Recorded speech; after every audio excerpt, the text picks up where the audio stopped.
Okay. Welcome back, everybody. It is Friday, the February 10th. Oh man, we're buzzing through February. I'm gonna try to get some stuff done. Oop, that's not good. Hold on, let's clean this up. We need to clean this tablet. Now we're gonna start some drawing. How's everybody doing today? Every week is going well. There it is. Love and Air, hello, hello. Hope you're doing great. I am doing it pretty well. Best that I can be. I think I'm doing okay. Turn off this tablet real quick. Okay. We got the Aggie set up today. We're gonna start by drawing some rugbies. Draw some rugbies, and then we're going to draw some of the viewer suggested stuff. That is the plan. As it normally goes, I left my drink on the other table. Well, shoot. Uh-oh, now people know I have two tables. WJ, hello, hello. My no one's about to become a yeoman? Or a minor noble. Nice. Is going to marry a strange humanoid salamander. Very cool. I hope that's consensual on both sides. As you know, salamanders are picky. Be careful about that. Also, they're the fire type or the aquatic type. I guess it says amphibian, but it would be really funny if it was one of like the magical fire salamanders. That'd be awesome. All right, let's do this. Let's swap this over. Whoop. Let's start off with some big Game of Thrones vibes on that.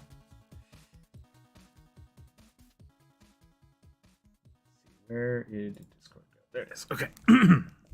Let's get it going. Should we draw a salamander rugby?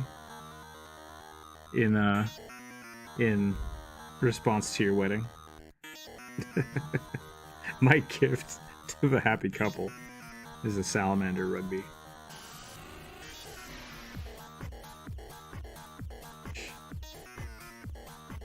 Ooh, whoops. I did something different. I turned rugby into a bear. No, it's a teddy bear. That's pretty funny. I can fix this.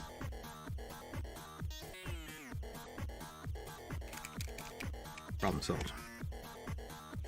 It is. This translated me taking in Draconic.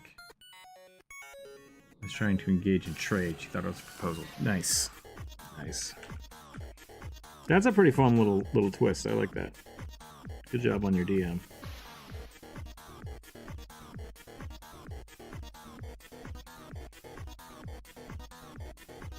This music is not conducive to my thought process today. What kind of music should we listen to? What do we got? Chill piano? That might be too chill. What is emo music? Like, what I thought was emo music, slowly the music I liked turned into emo music, and that made me sad. But, you know, that's just how music evolves.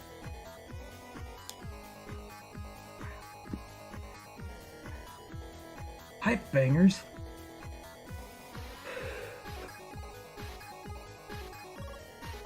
You know that one. Couldn't go back on it, accident or not. That's fair. Good way to do it. Plus, it makes a good story.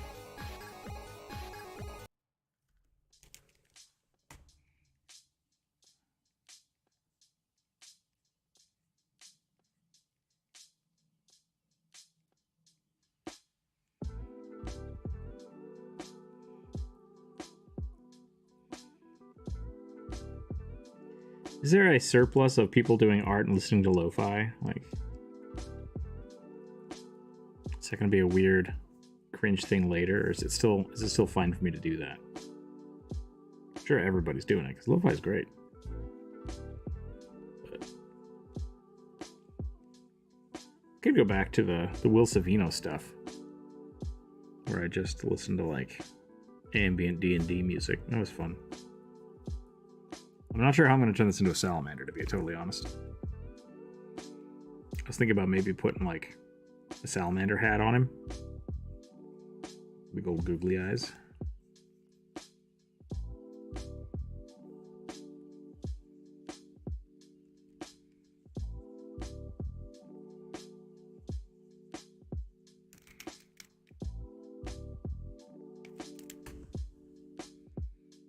Not the fire type. Reese Jones, listen to what music you want. I appreciate that. Most likely I will do that regardless, but I appreciate you thinking about me.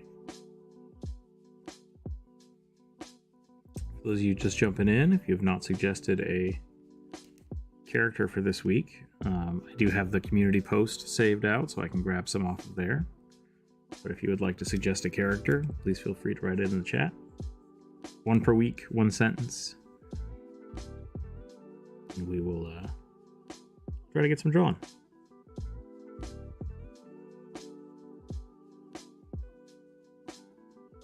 I say we, it's been a weird week, so it might just be me this week. I feel like the weather is changing and everyone's feeling crummy.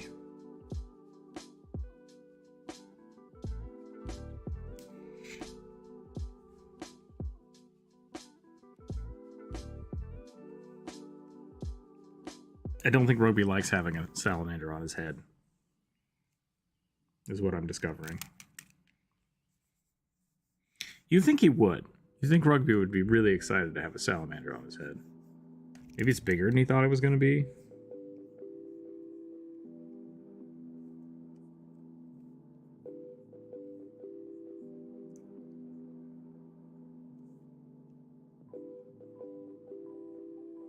I'm going to give it a little clumpy feet.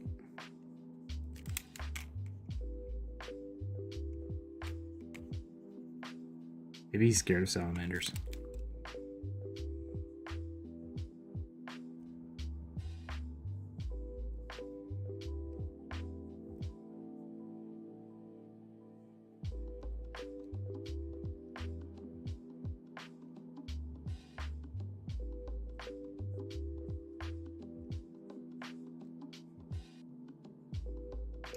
Let's be fair. Nobody really wants a wet lizard on their head. That doesn't sound fun.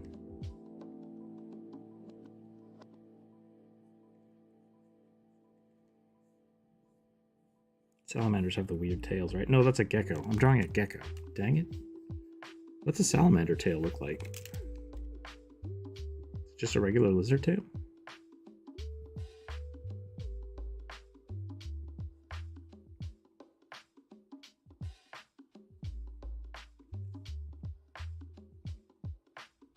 I'm all caught up on Vox Machina. Oh, the show. Is that it? Is the season over? I'm very confused. Lo-fi is scientifically proven to be good for your brain, so go with it. Alright, I like that. I'll take this as my medicine. Just the amphibian is bipedal humanoids. Ah, okay.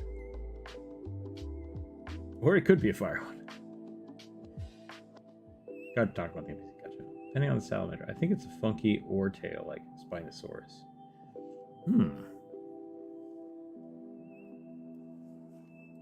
I'm gonna give it a little flame poof. Maybe it's wet and hot, and that's just uncomfortable. It just sounds like being damp to me. Mildewy.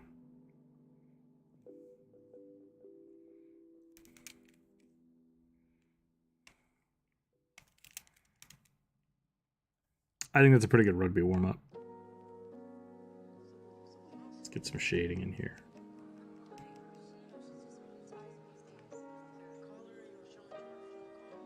Can't forget the earring.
My family had the same thought when it came to the Vox Machina. I assumed it is. Bummer. Living in Florida. Yeah, living in Florida. I'm in the process of helping a guy create his first D&D character. Nice. Are you using 5e or are you going for 3.5?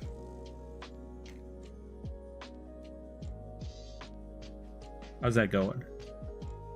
Anyone here got married by mistake in the campaign or in real life? I don't think so. I accidentally became the leader of a band of assassins. That was fun. And then I gave it away, which was kind of like a marriage proposal.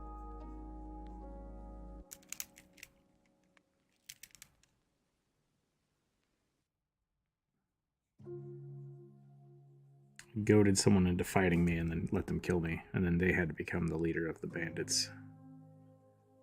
I was under a very strong assumption that my cleric would keep me alive.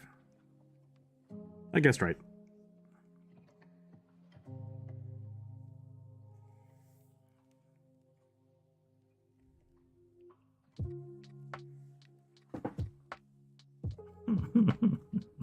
This is a pretty good sketch. Pretty happy with this.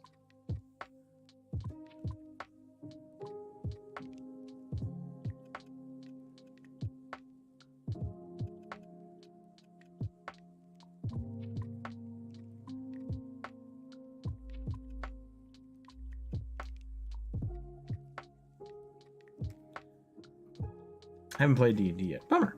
Have you played any other tabletop RPGs?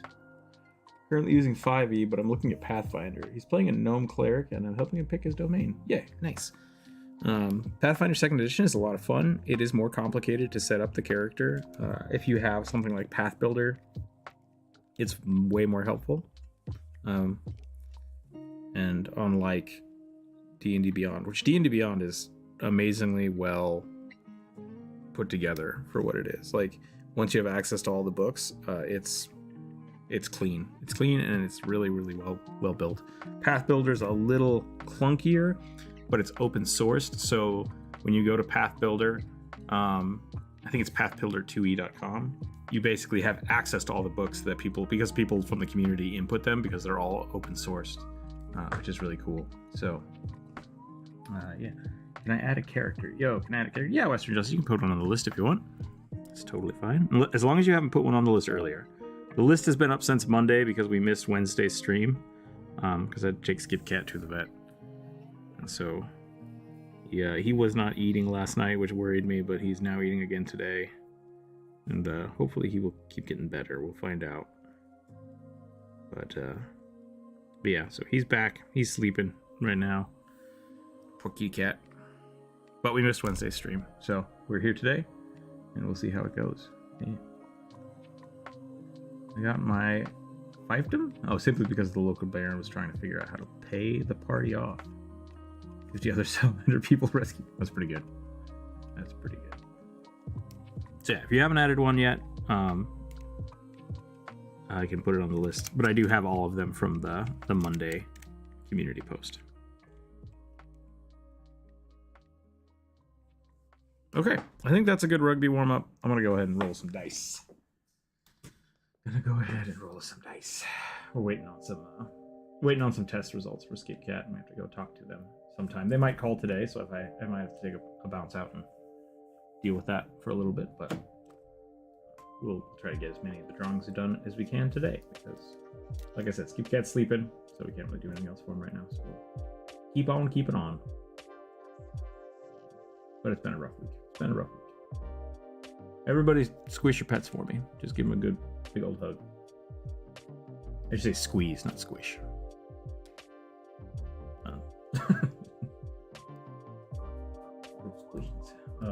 I lost the list. There it is. Okay, we got it. Whew, we got 22 so far. Black Dragon inspired Draconic Bloodline Sorcerer with Wings. Yep, I will put it on the list for you.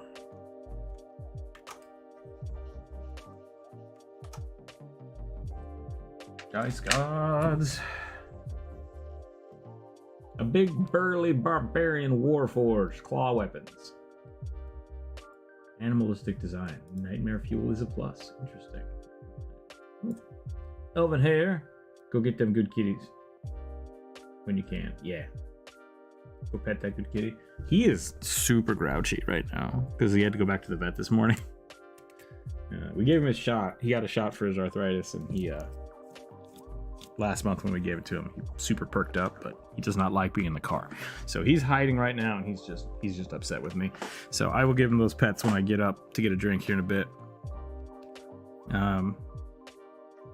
And then we're gonna draw this Warforged. You know what? I might just do it right now. That might be the best. I'm gonna go give him a scritch before he gets too settled in.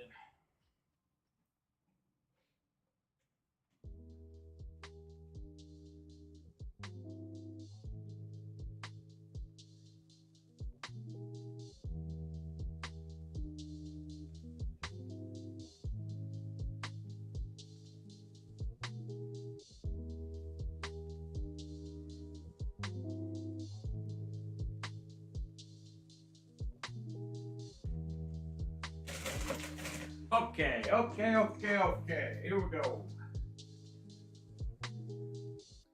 Skipcat does this thing where he sits under a chair that's above a heater vent, and he'll just hide there. But if I turn the heater on, he'll like just lay out over the top of it. He really likes that, so I'll turn the heater on for him. Okay, what are we doing? Warforged. Hell yeah, I love drawing Warforged. Warforged, big beefy boy with claws. I feel like I kind of already did that. Like that's just my jam. Maybe we should do something like a little more bear inspired since we're doing claws. If you say burly, I think of big old brown bears.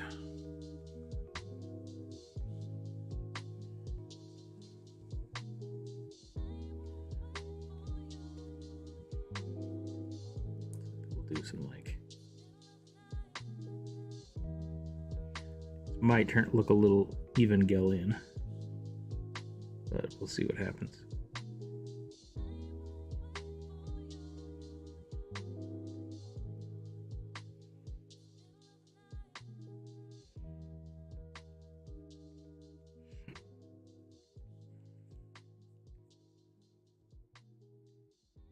Which I think that adds to the nightmare fuel, right?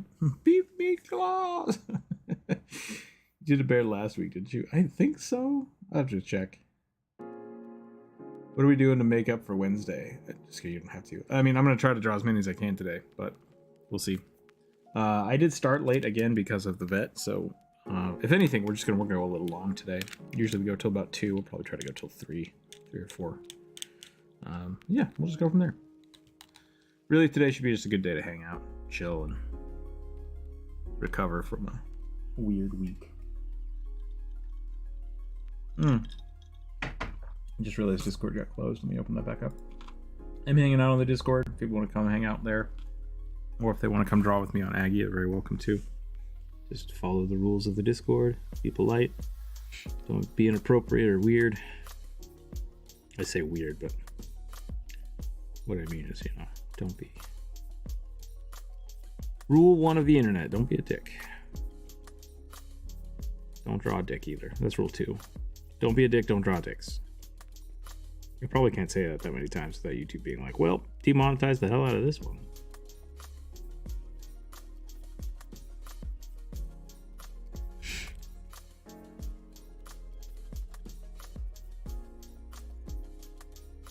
Kind of want to give it like 1,000 eyes.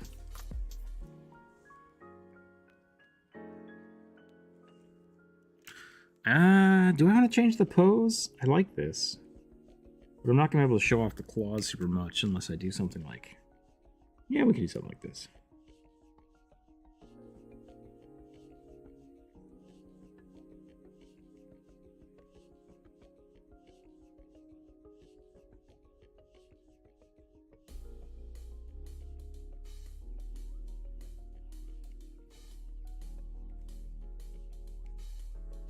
Big old meat paws.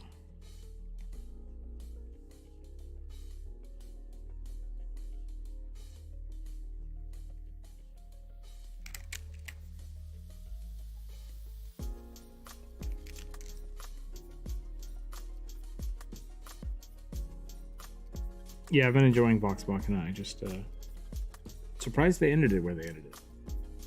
But it was a good moment. One more. I hate YouTube's new rules on cursing and guns. Yeah, I haven't looked into the guns thing, which also is like, you know, not part of my channel anyway, so I'm not super worried about that. But like, I have to start reading up on rules and stuff. And I think you're like, I don't think there's anything wrong with being mad at it, but at the same time, like, I totally get it. That's fine.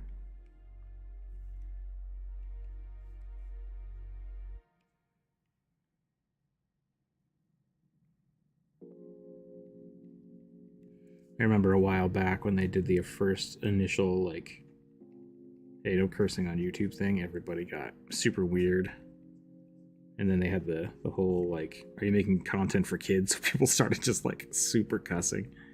Like, oh, I have to prove that this isn't for kids. And it's like, I mean, you didn't have to do it that way, but that's fine. Like, do what you're gonna do. YouTube's a company. You gotta follow the rules that they set out. So. I can cuss less. I think I censor all of my cursing on the videos anyways, like, because it's funnier. Censorship is funnier to me than actual cursing. So, Elvin here, thank you, by the way. I don't know if I said thank you for the $5. I do appreciate that. And Skipcat got his pets. I turned the heater on for him. I think I said that, but I don't think I said thank you, so I do appreciate it. Appreciate you keeping the channel going, supporting the Skipcat.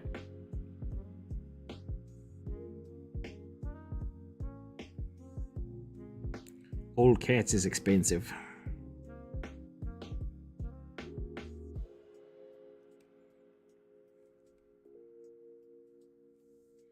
I appreciate people supporting my art.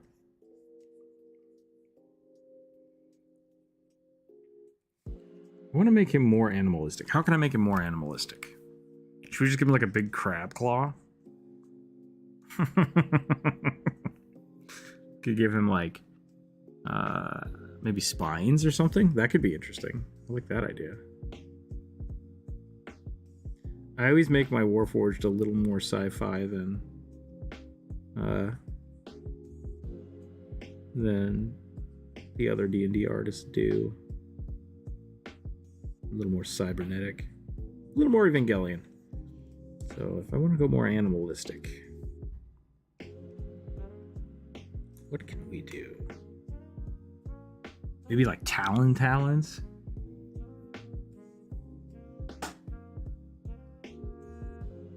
Cricket, bat, polar bear? Rule on guns is basically you can't show loading the gun and how to use the safety. You can only show the guns that shoot and then shoot it. That, you see, that seems really strange to me. I assume that there's a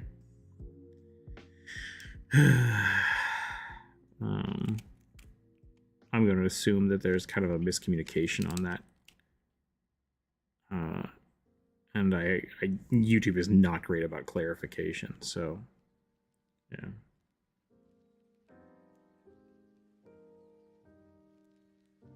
But it is also like an interesting blanket way to how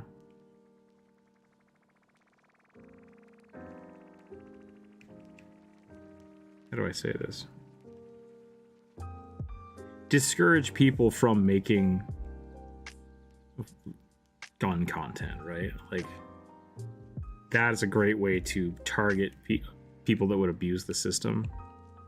But I think it's an overcorrection for people that do want to give educational information and just like proper usage, right? Like, if you're trying to show off something fun, you should require the proper safety functions of that fun, not cut things out of it. So I assume that will change here in the future, because that feels like a gross overcorrection of someone who doesn't understand what's going on.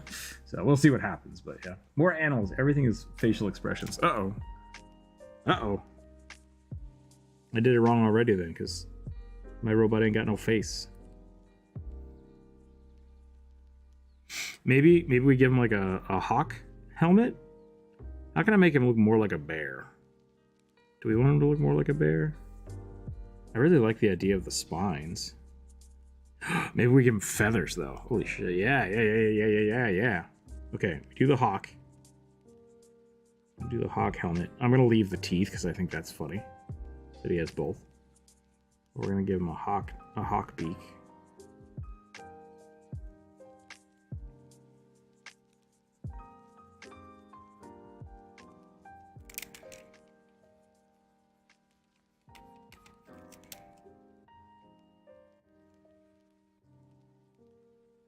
And then we're going to do like big old feather foofs here. I really want to replay Breath of the Wild. Keep thinking of the Birdman, whatever the hell his name was. Rito? Is that right? Johnny Dorito?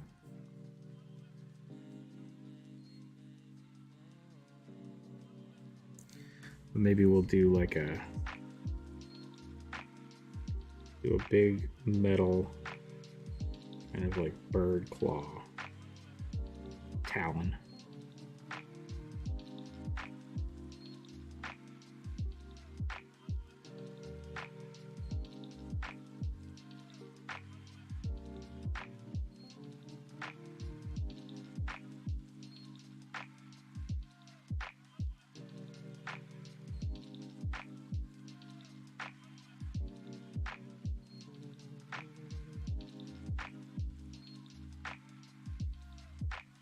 And then what we'll do is we'll have like, we have these muscles, which I think are great, but we're going to incorporate like wings here. Let this kind of come out like this.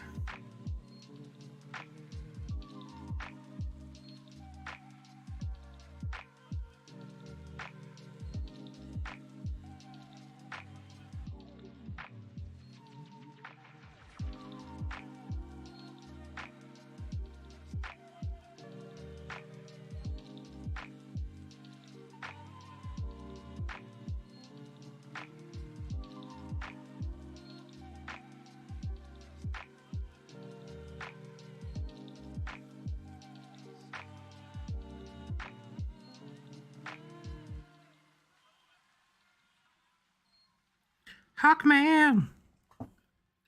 That's a horrible hand that I've drawn.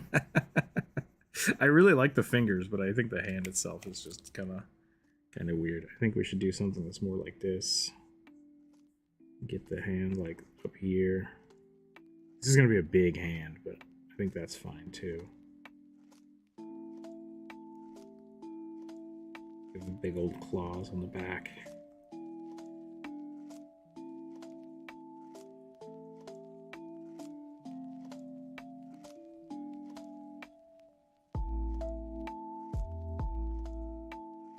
It's always funny when I'm listening to lo-fi and I basically I think I know what the sample is for this song. Because it sounds almost like Play with Fire by a band that I can't remember of. But the melody is right there and then it shifts away from it. Which I wonder how much of lo-fi artists do that. They like try to capture the essence of a song without actually copying the song. Okay. Now we need to metal this up. So this thumb, I'm gonna have a thumb guard on each of those. This, a pad for grippy, and then everything else is just gonna be kind of like mesh. Try to make it look like a bird town a little bit of a bird town.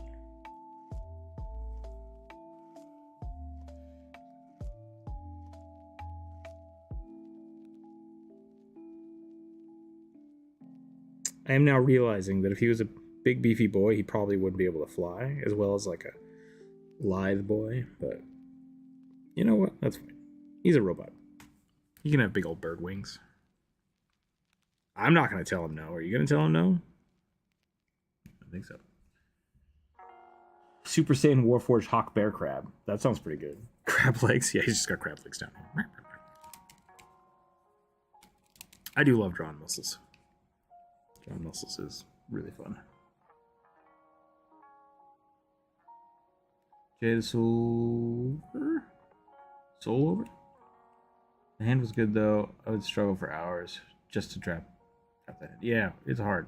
After Netflix and chill, I present you lo-fi and draw. That's my life. That's how my life works.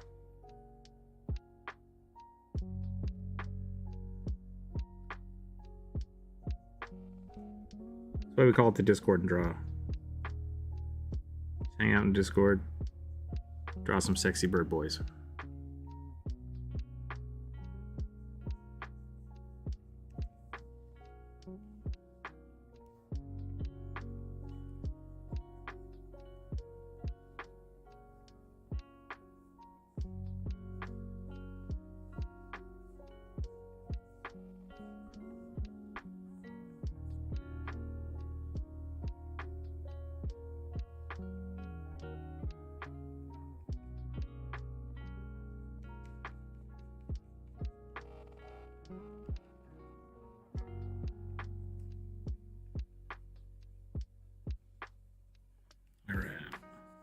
I think we're probably going to call this one here.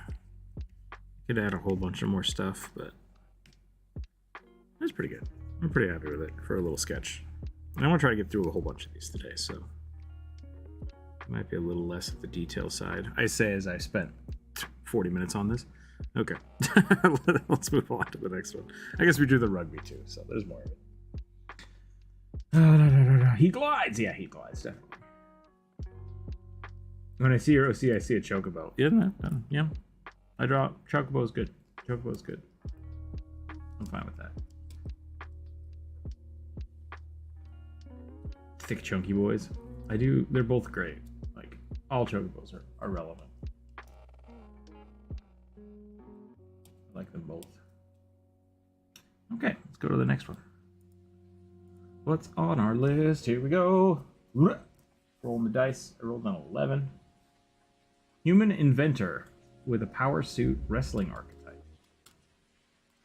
Use the deep sea diver suit for electrical attacks. Kraken theme. Interesting. I think Bane and Black Manta combined. Those are two very different suits. We can try it out. Black Manta's got a great design. Draw more robot boys. Here we go. This is not my native language. Well, congratulations, because I'm horrible with every other language. I don't know if I can actually speak other languages. I can understand a lot of languages, like minusculely.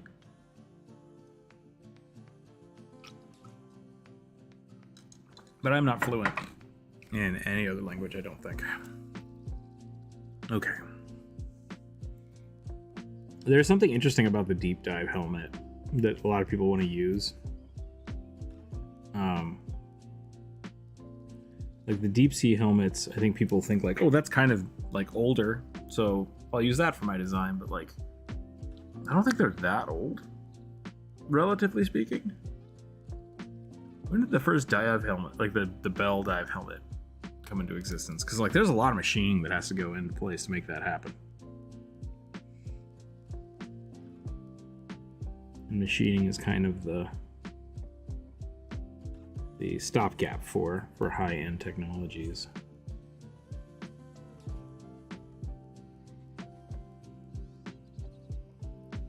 I do like the idea of the big helmet though, so I'm gonna go with that first.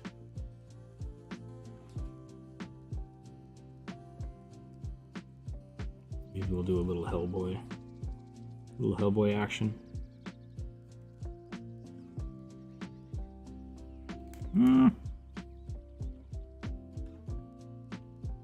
Let's try that again. I think I'm in a little bit of a different pose.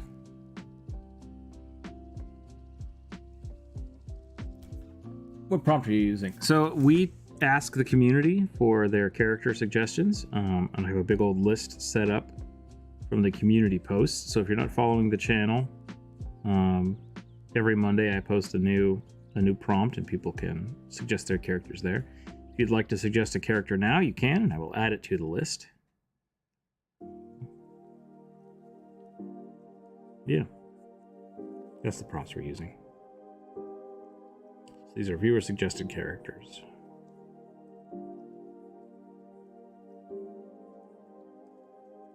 I've been watching Markiplier play through Dead Space, the new Dead Space, and oh boy, do it remind me of fun times.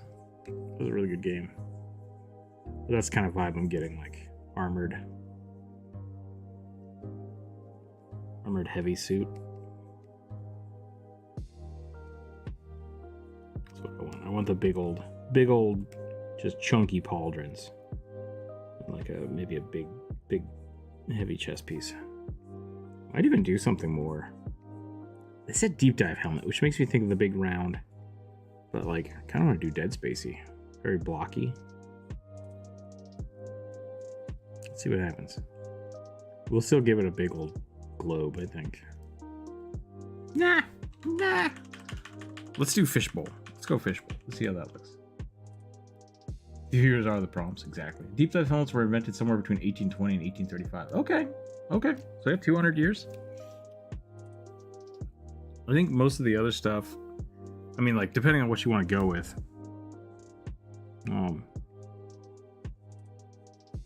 That kind of fits.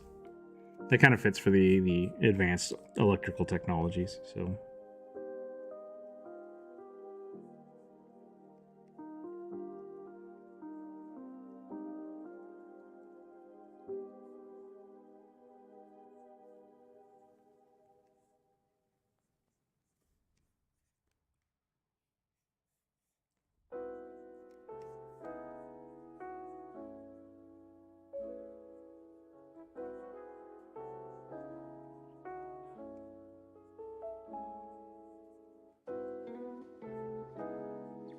I feel like I accidentally drew a hazmat suit.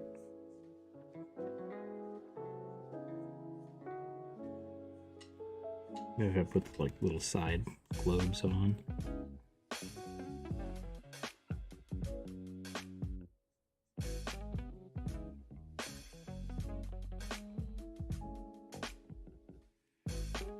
I'm gonna get my mustache because I think it's funny.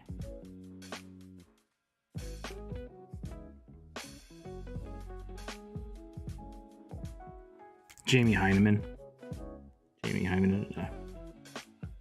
deep dive suit. That's who I should play. That's the D&D character I should make. Give him a beret. What have I done? What have I done? This is horrible. Okay, new plan. Big noodle head. I've drawn a dong again, but that's okay.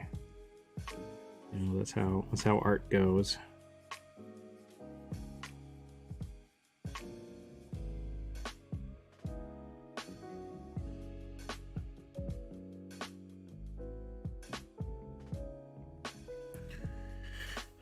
Pauldron's bloodplates, yeah, they transcend multiple genres. I wish I could paint like the artist from software. Sadly, these could be honestly fit for D&D. Man, from software. I'm trying to think of the last thing they did.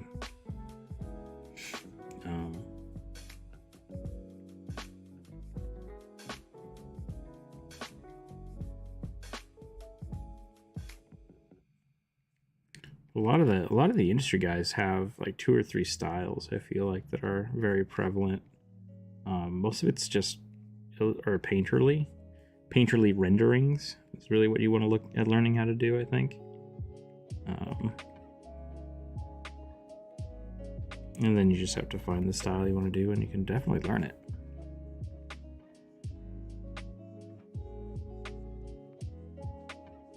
I never ever want to discourage people from learning an art style, because yeah, I used to do a lot of painterly work, but I really like lines, really like sketching, and so I kind of focused in on doing that more.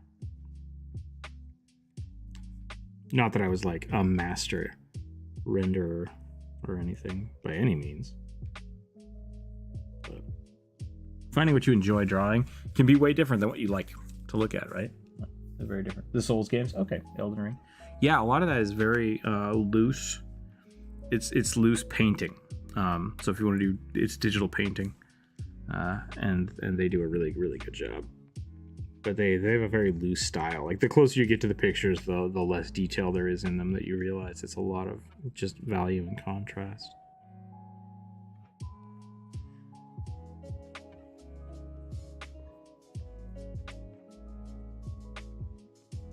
Whoop, whoop.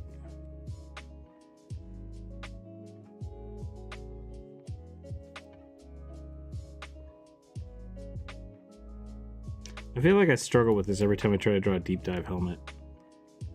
Because a few people have asked me to do it. And the problem is that, like, the suit itself is kind of baggy. And so it leads to just kind of goopy shapes.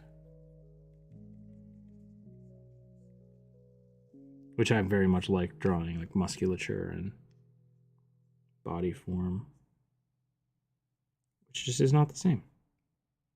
Not what this suit calls for. But what I am going to do, now that we're here, is I'm going to give him a big old grabby mitt. BioShock style.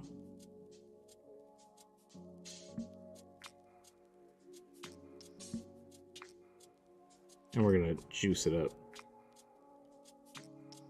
Some transistors on there. Get some cables. Some tubes.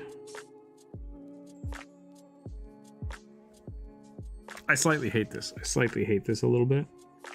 Which means I need to work on it a little bit more.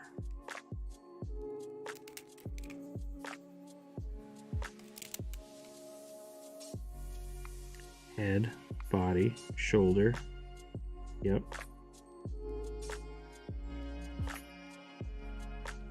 Maybe I'll put the big arm over here.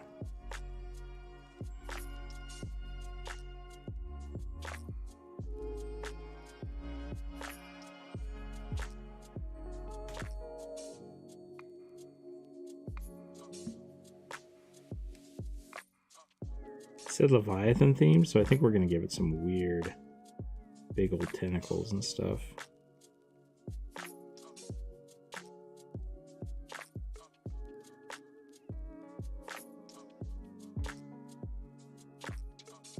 The transistors on there.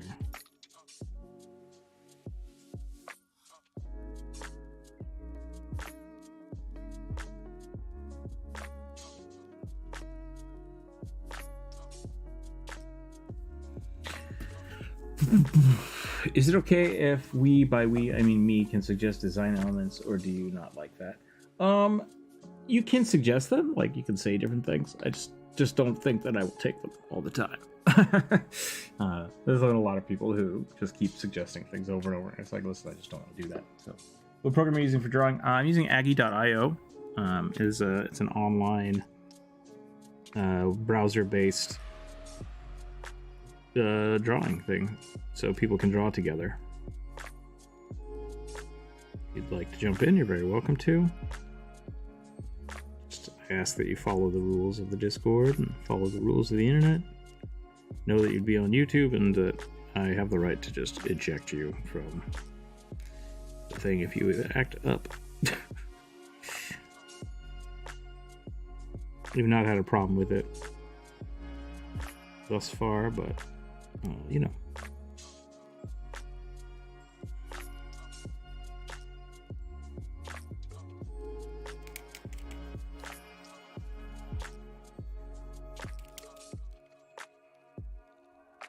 I think I'm gonna do like a big old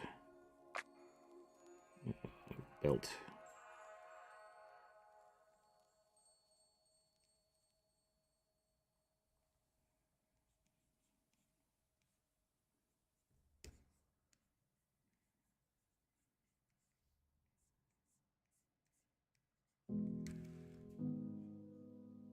You just stood up and you're already doing awesome stuff. Good work. I feel like a bit happier for just seeing this. Nice.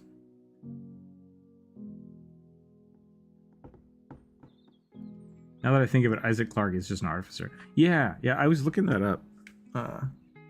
They have that impressionistic type of painting. Yeah. Yeah, Isaac. I was like, why is Isaac so good with guns? And then because he gets to a point where he starts talking to the lady he's trying to find. I can't remember her name. I want to say Claire, but that's not right. And she's like, she said something about it's nice to actually get to see you work your assertion with those things. It's like, wait, does Isaac normally work with guns? Because I thought he was just an engineer, but apparently he's an engineer with the like mercenary corps. So he gets hired by the company to go see what's going on, but he gets hired because they sent him in for weird situations, which I thought was kind of cool. So Isaac is a badass, and he's more of a badass than I thought he was.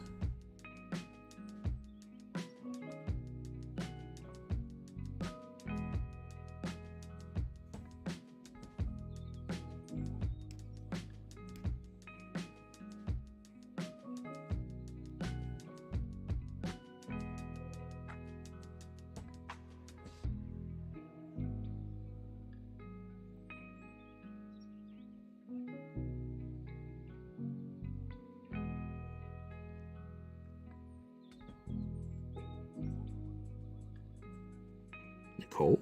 Is that what it is? Oh, shoot. I can't remember. Oh, it is Nicole. Okay. Next step. Bond Road? I thought that was... I don't know where it is. That word.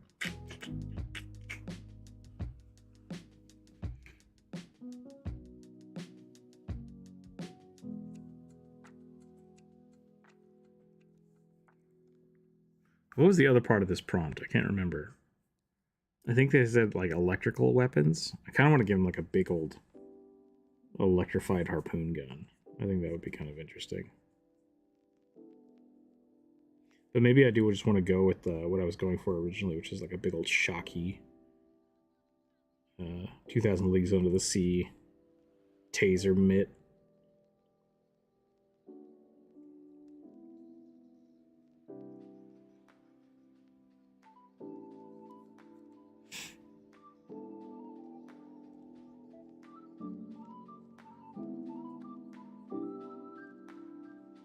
Electric eels are weird. Have we talked about this? I don't think we have. Electric eels don't make a whole lot of sense.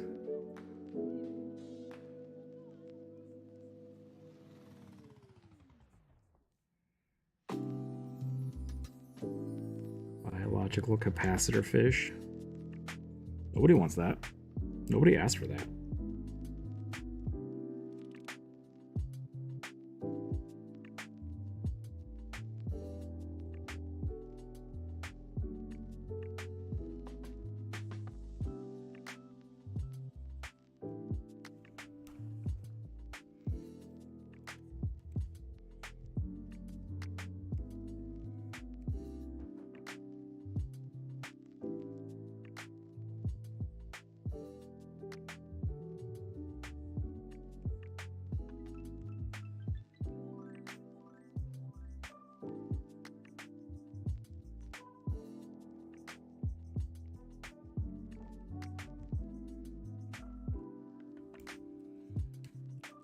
Bioshock?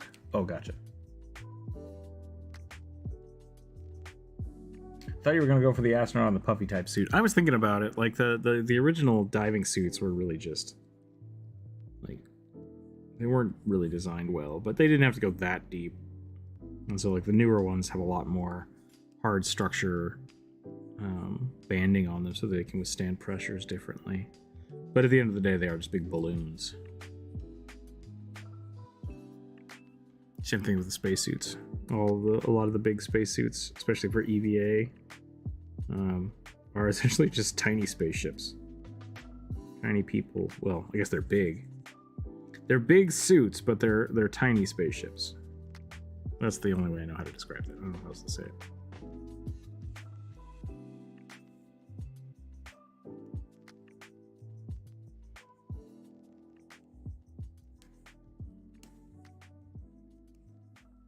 I like the idea that these like don't go to like a central hose. They just kind of flip around in the water, and that's enough of diffusion to get the oxygen they need.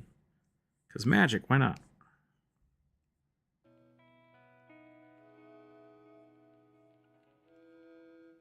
Big old chunk feet.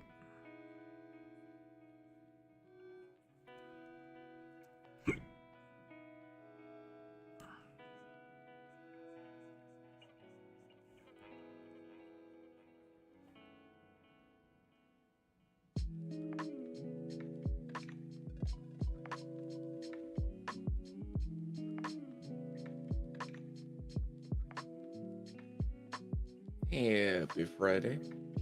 Welcome in.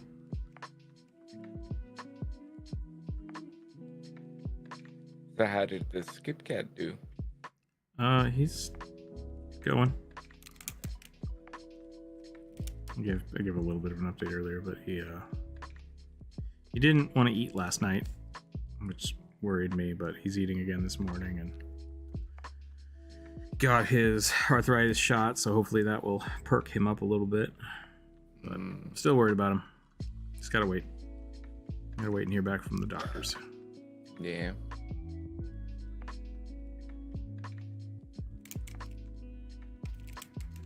We're drawing a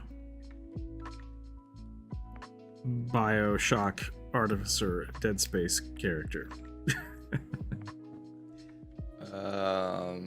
So like a deep sea fisher thing? Yeah. Oh, nice.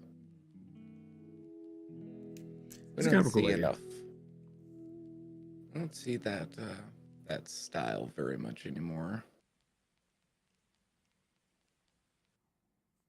Lots of people seem to gravitate more towards the fish bowl or a goldfish bowl on a head style helmet design. Which I think makes way more sense. I mean, It doesn't, but like Visibility. for just character creation, I think it looks better. Sea human can only dream of achieving excellence of the platypus. Platypuses are pretty great. It's late, so I'm gonna catch you all another time. No problem. Reese, thanks for hanging out. You gonna give him a sword or a type of gun? I don't think so. Like, they said he had just like electrical weapons, but I think I'm gonna put those in the gloves. You know, just like some static flying around here.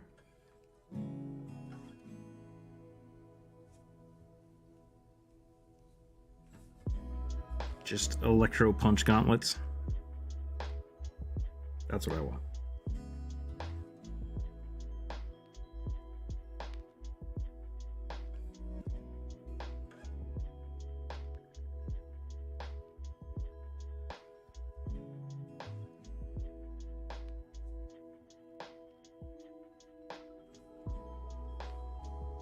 Do the zappy zappy. No bad touch.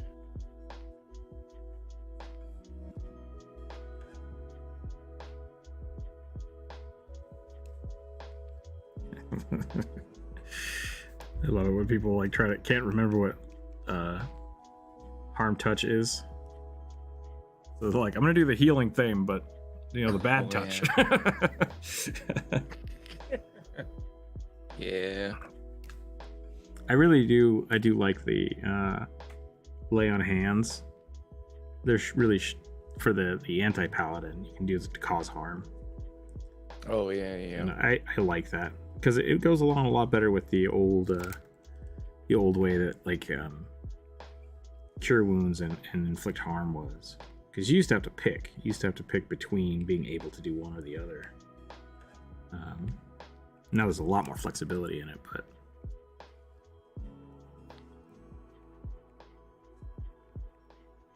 I think paladins should be able to do the same thing. I also miss channel energy. Channel energy was a fun process. Inflict wounds, yeah. All right, I think this one is done. Let's go ahead and roll the next one. For the algorithm. Thank you, Dalton. I appreciate that. F's in chat. Or even better, go type F in one of my other videos. Get that algorithm up. I had somebody I told people to do that, and so somebody went through and started posting the same thing on all of my videos, and they got flagged for spam, and I was like, no, it's not spam. I was so sorry. Actually, I don't know if it was because they were doing it on other videos, but they might have spammed the same thing on one video like over and over and over again, which got them like a 4-hour ban from commenting. Be careful about that.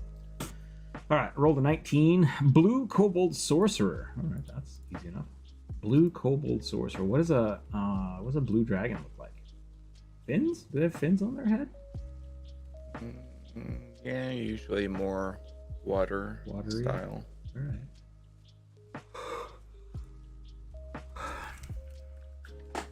Kobold Sorcerer.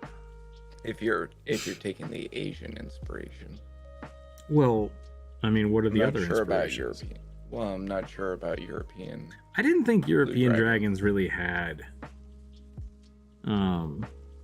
types, right? Like there's a bunch of different ways they look, but like European dragons generally just have like very lizard-like fins and spines, big wings on their backs, and then like lionid bodies. Kind of cat-like and whatnot. But but for like, there's not a red and a blue dragon per se for traditional. It's just like green and red, but they still breathe fire. Whereas like Eastern dragons, like you can go into the lion dragons, you can go into the river dragons, sky dragons. Like they all have a different style. Forest, like they epitomize something. Right. Whereas European dragons are very much just dragon's a dragon and breathes fire. I think you're wrong. I don't know. I always liked the different dragon types in lightning dragon. Dragon Riders of Pern. You know, I haven't read that, so maybe I should check that out sometime. It's a very long series. It's not terrible. I would recommend the audiobooks though. Sure. But yeah. One of my friends just published an audiobook. He published the real book like months and months and months and months ago. Which I bought and read, and then I just got the audiobook of it and I started listening to it again. And who did they go through? They're self-published through Amazon. Well, I mean, I meant for the audio portion. I don't remember the gentleman's name. I'll have to double check. Okay, so it wasn't through Audible. No, you can buy it through Audible, but I think they just went through Amazon again. I think they self-published it. So yeah. Of course, hello. Yeah, sorry. So someone asking, what's the difference between a wizard and a sorcerer? A sorcerer is natural; the power comes from within. Wizards need books; sorcerers do not. Yeah, that's the easiest way to look at it.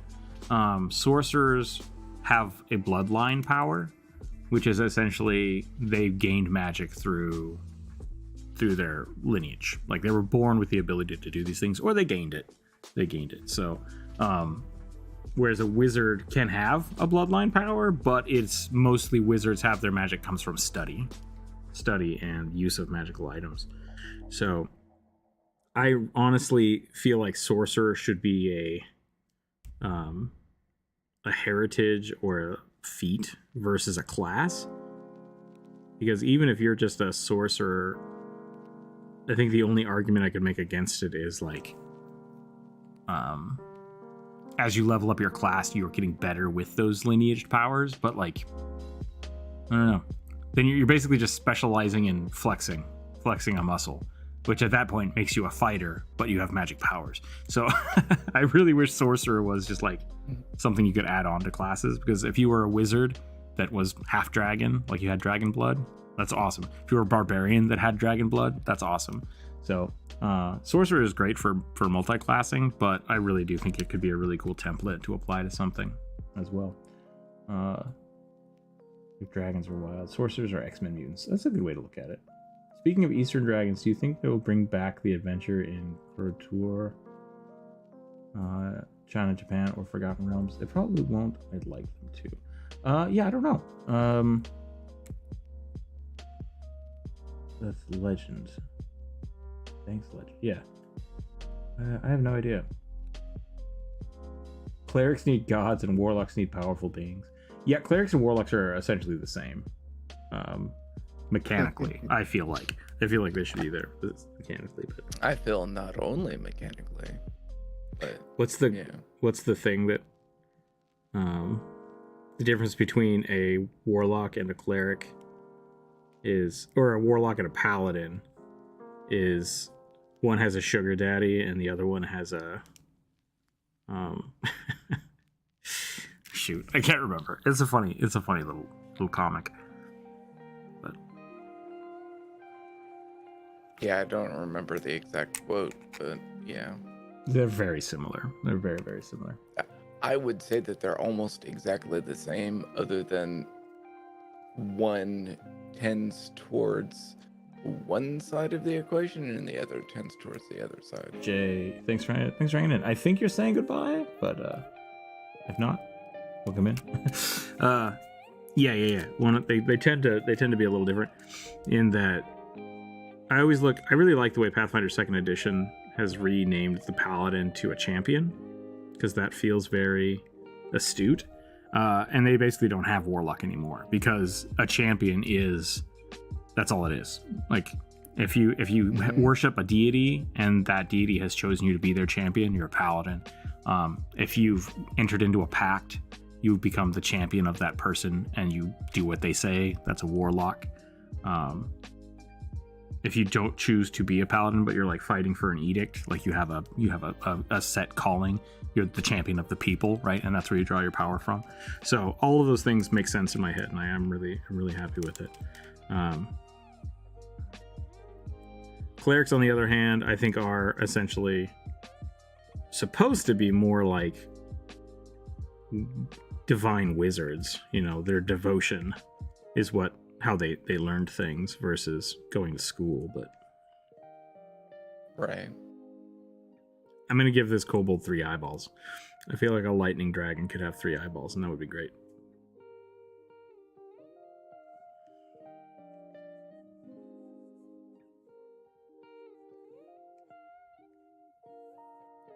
Oh no, the dragon has unlocked his inner eye.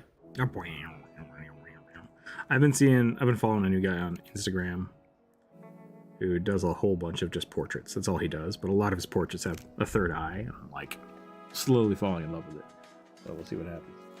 Cleric is most magic and little fighting, and Paladin is more fighting and less magic. That was for a long time, yeah. A long time, another way to describe it was because they drew from the same spell list, like right across. And so paladins were martial clerics, but that also spawned from clerics being martial priests, which then became oracles, and like it's a whole thing. Like it's clerics are a spectrum. No slander intended. Like they are. Like they go from being super magical to super martial, with oracles and sorcerers, divine sorcerers on the left, and like paladins and fighters with the dipped divine on the right. So yeah, it's really fun. Yeah, it used to be similar to the idea of I channel this energy through me versus I am the hand of this, right? Yeah, and I think that's a good way to look at clerics versus paladins, and that's why I like the champion, because it's like the cleric is asking for help and the paladin is the help. Yeah. Electric eels aren't even eels. Someone just named them wrong because they look similar.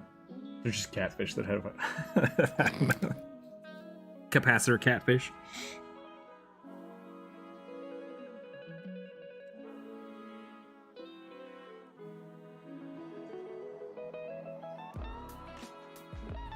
This guy's gonna get really weird.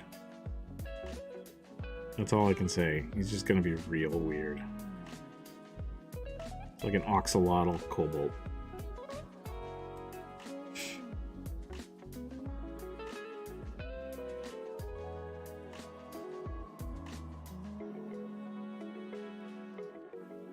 Kind of want to give him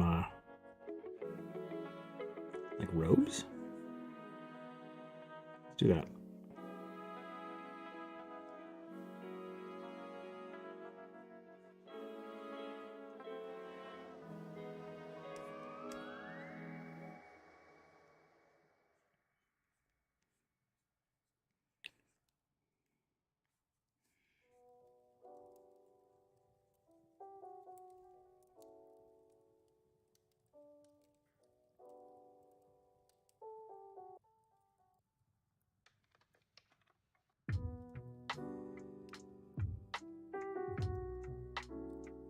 There is a new Kirby game coming out, and I'm excited for it. Might ask for it for my birthday or something. But I think I might see if people want to play that, because I think it's 4-player. And that could be a fun, like, Discord game, I think, if people have it. Like, I don't want to make people buy it to play with me, but if people have it, then that could be a fun idea. The other thing I was thinking about is maybe doing, like, Discord challenges in Breath of the Wild. I really like doing that. I was never super good at it, but, like, could be a fun thing to do. I started playing it the other day, and I picked Master Mode, because I've never beaten it on Master Mode. I was like, what's so scary about Master Mode? And then I got my butt kicked by a goblin. And I was like, oh, yeah. Oh, yeah. They're real scary.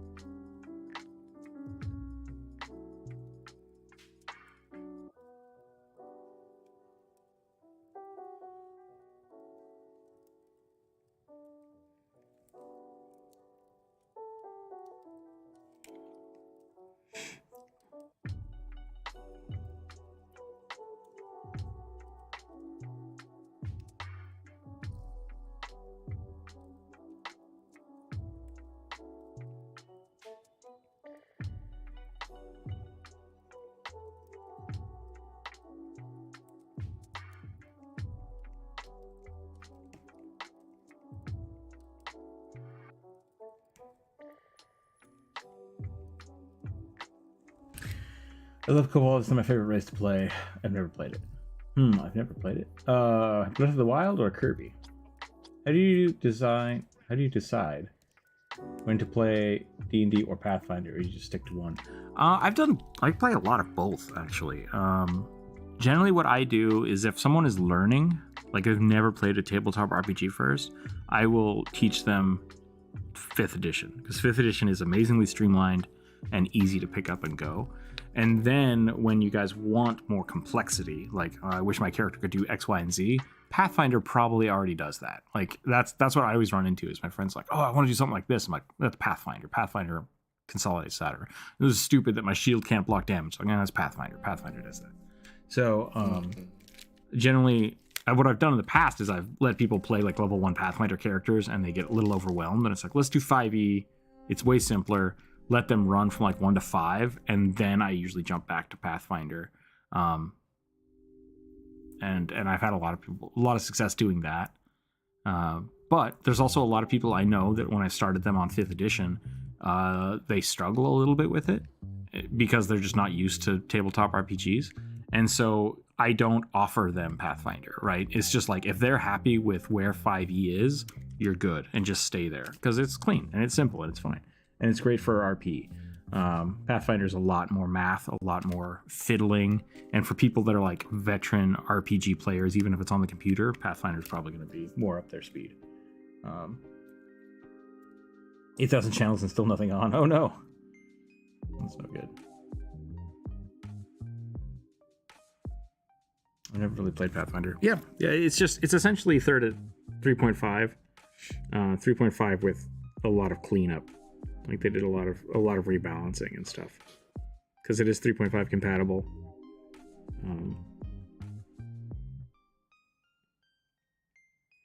And now Pathfinder 2. Yeah, Pathfinder 2 is a lot closer to 5e than the original, so it's a lot more cleaner as well because they spent some time doing a lot of things for it. They just fiddled with how crafting works. It's still garbage. Crafting in Pathfinder is garbage. But then 5e did the opposite, and they're just like, we're not going to put crafting in the game. We're just not going to do it. And Pathfinder's like, we're going to do this thing. It's like, this is bad. Don't do that. My current iteration of how I deal with crafting in Pathfinder is whatever the rules in the book say. It says it takes so many days. I just make it hours. It takes so many hours, and that feels a lot better. It feels a lot better. But that's neither here nor there, I guess. Big rhino horn. Funny ears, sandy disposition. Is that this guy? Hey.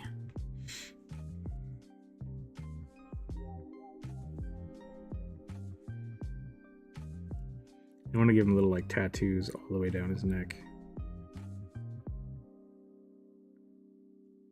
That's something else we've talked about with sorcerers.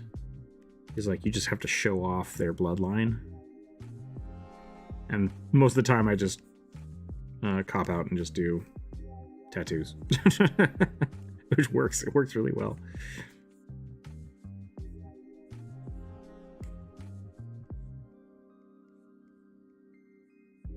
Yeah, I like the idea of magic infused tattoos. Mm-hmm.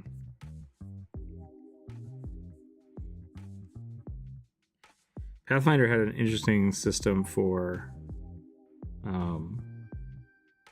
the slot system. So like right now, 5e, like I said, simplified it down to 3 items, right? You can have 3 magical items. And it doesn't really matter what they are. With Pathfinder, it was you're allowed an item for each slot, and they just couldn't have the same enchantment. So you can't have like 5 items of plus strength. But what they did for tattoos is basically anything that was a slot. So if you had a head slot, hand slot, chest slot, you also had a slot for tattoos for that, which was really cool. So basically, once you got to the point where you could unlock tattoos, your character could be completely re-outfitted again, which adds a whole nother level to the game, which is really cool. Power scaling. It's an interesting concept that 5e just doesn't have. Are there any other tabletop RPGs you have played? Are there any you recommend?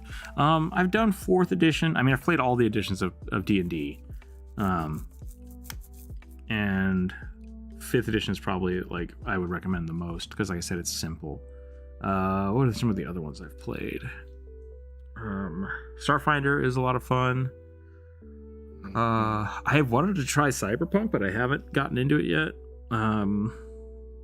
Which Cyberpunk though? Yeah, because there's 2. There's the old Is the old one and Shadowrun, or is Shadowrun separate? Shadowrun is Palladium, so it's D6 based. Okay, that's I had a lot of friends play that, and they like that. And then Shadowrun has a lot of cyberpunk in it. Yeah, but it has magic punk and electro punk.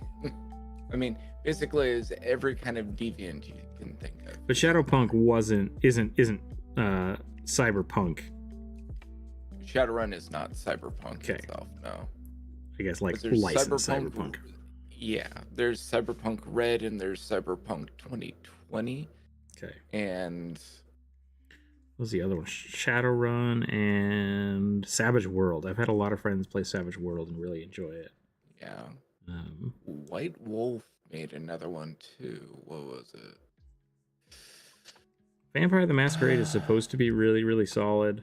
Yeah, it's more RP than It is anything. very RP heavy, yeah. Like, you can almost play that game without dice. Which is fun. Like, if that's what you're into, that's great. Sure, yeah. I've had a few friends be like, I really want to try this. It's like, I'm not into it. But... yeah, it's basically the audiobook version of role playing. Keep up. Keep cat. How you doing?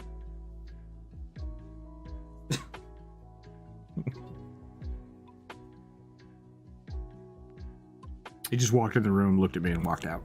It's like, all right, he's still mad. He's still mad at me. Nice. At least he's walking around. That makes me happy. Yeah, it sucked. We normally give him gabapentin, which is a kitty narcotic, essentially. So that when we take him to the vet, he's very chill. But because last night he just wasn't eating, I didn't want to give him it. And so this morning he was just like, I don't want to go! I'm not going to the doctor! It's like, oh, okay, you gotta chill the fuck out. Yeah.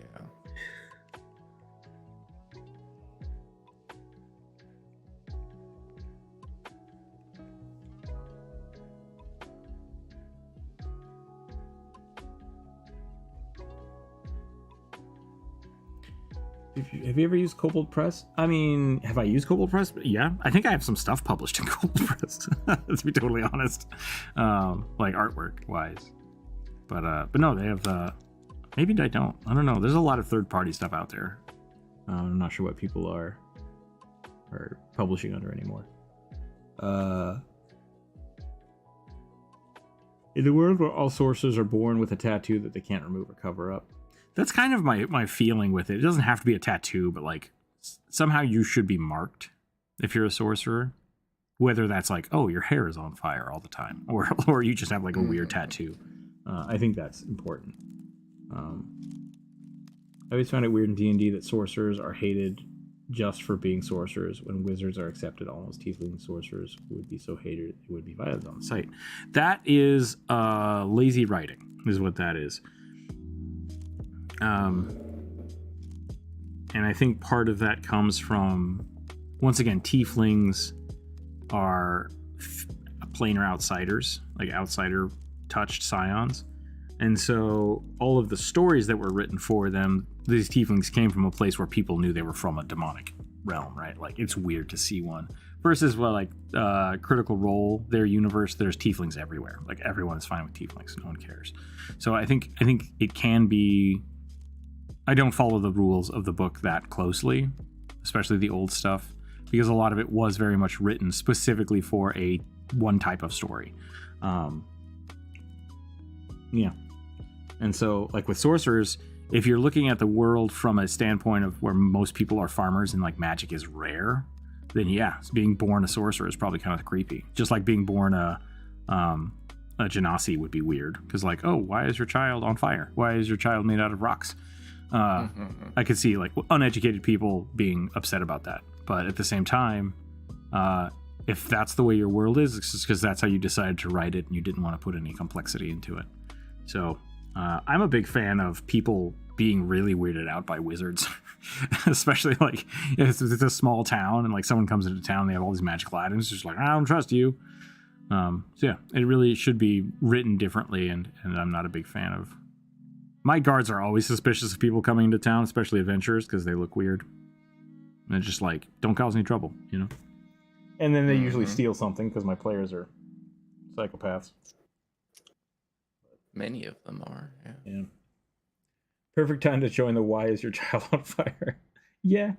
Yeah, that's how it goes. I think I'm about done with this kobold. I think I want to give him another horn. I might just get rid of this horn and give him like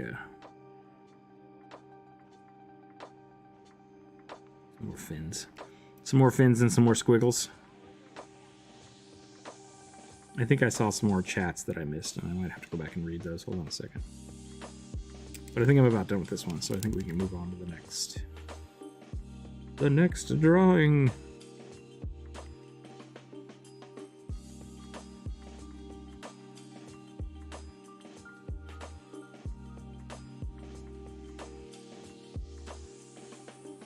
Okay.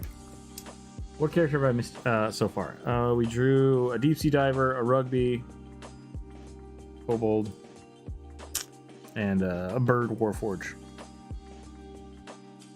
Yep, and a rugby with a salamander on its head.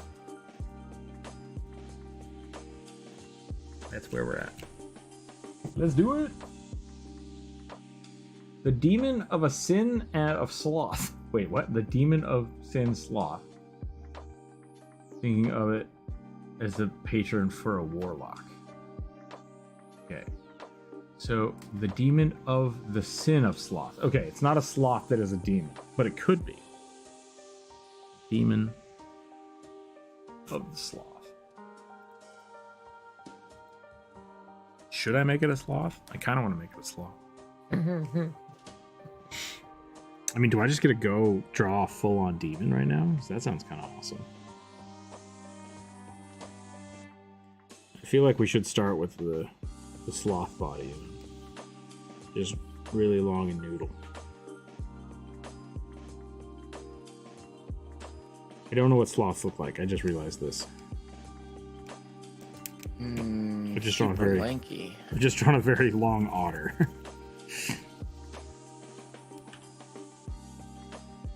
A Jatrix sloth, yeah.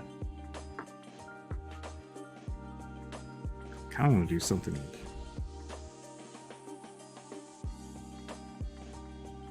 You good, Skip Cat? He's definitely got some pep back.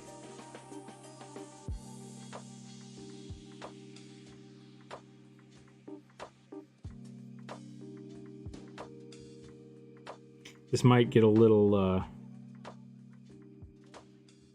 SCP heavy, so feel free to nope out if you guys need to. I don't think I've ever drawn anything that's like so creepy people can't stand it, but I'm gonna go a little dark on this one.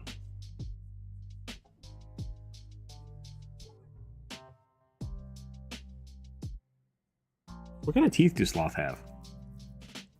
I think they just have like weird big bear teeth, right? Good question. Like a stretched out koala. That's kind of what I'm thinking, yeah. Let me open the Discord back up. If people have good images. Oh, there we go. Thank you, Corvus and Inferno. Oh god, they're so weird looking. Here we go. Here's your bone structure. Just round and long. Those teeth are weird. Think piranha fish.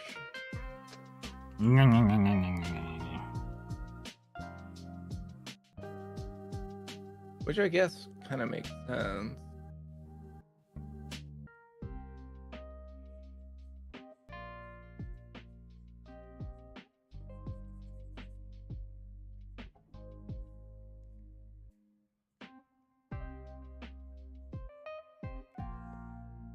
Beep, beep, beep. Skip cat. Yeah. Very cute. You want to try some food again?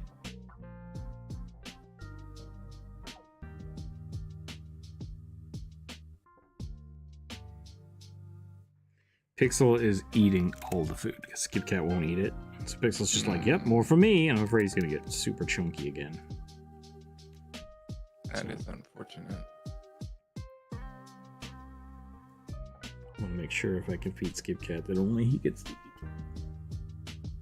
Sloths are fishes and they can swim fast. I don't know if that's true. I don't know. Looking at their body proportions and their bone structure. Terrifying.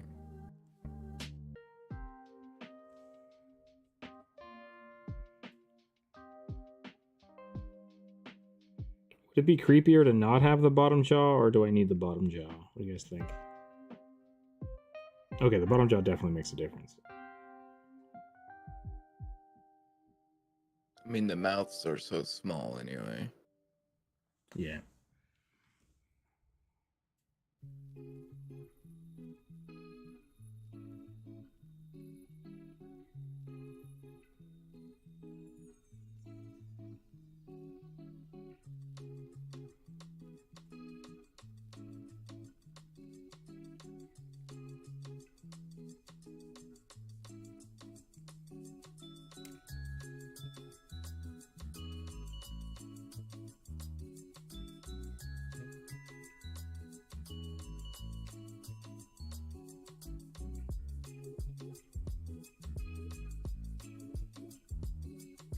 I want like moss and stuff growing off this guy.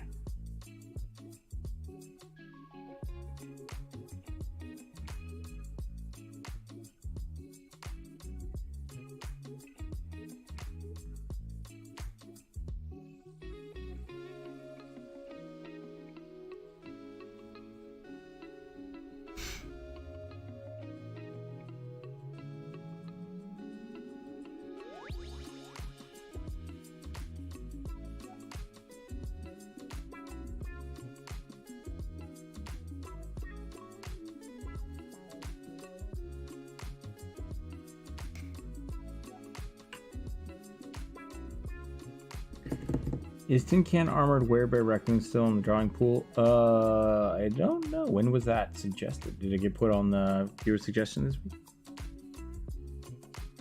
Cool to have the bottom jaw gone and its tongue Just hanging out? That would be pretty creepy.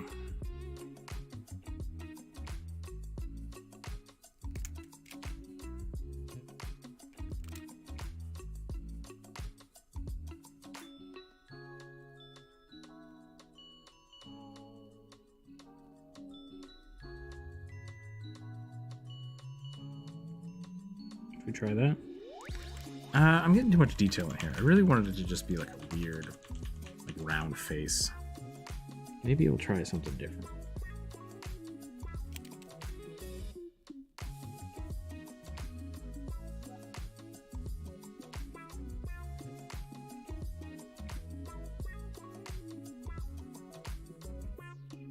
Then again, maybe the sloth demon doesn't need teeth. Just has really weird lips. But now it looks really goofy. Like Apocalypse from the old X-Men cartoons. His big robotic lips.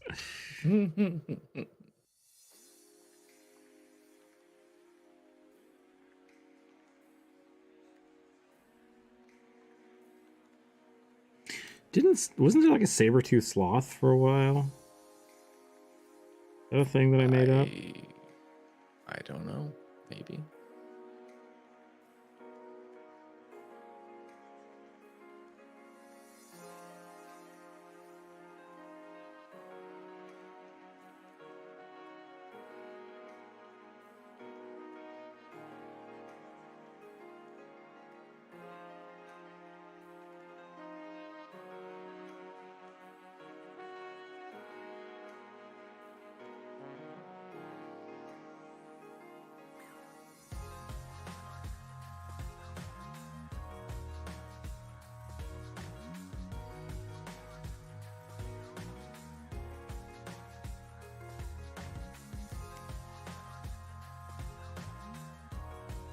Sloths have the big weird finger claws, right? Yeah, their fingers are well, one bone of it is extremely long. Is an eye a sloth or is an eye a lemur? Not sure. The one with the really super long finger thing.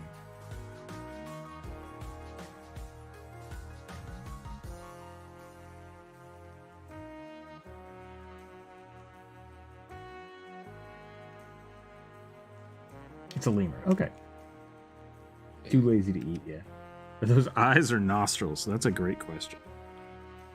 That is a great question.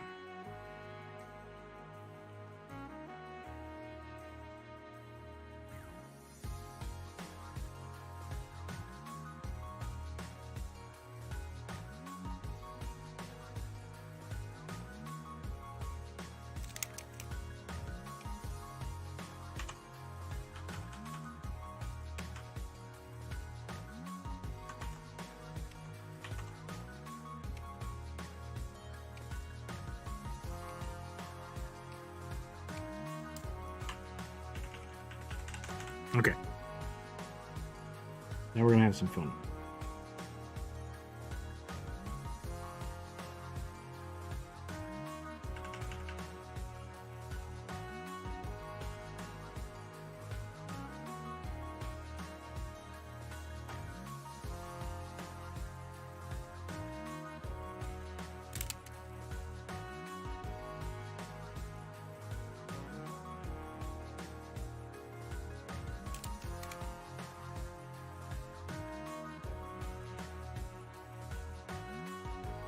I feel like I should have made this more Snorlaxy then.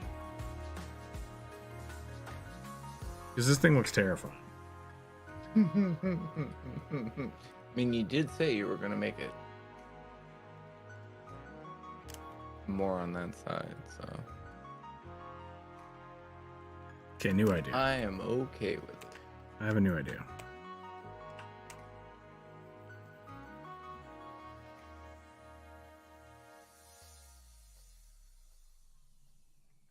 Nope, we're gonna start over. You know, you gotta be okay with starting over sometimes. Yep.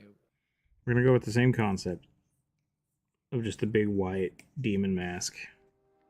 Except it's gonna be just mostly teeth. Just mostly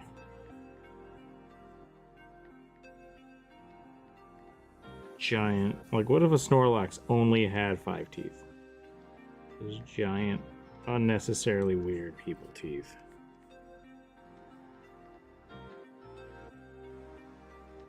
Only 5 teeth left. And we'll give it big old horns.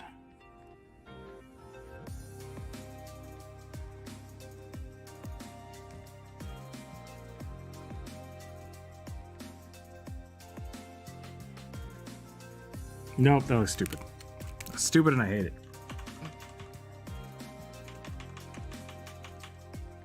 Try one more time.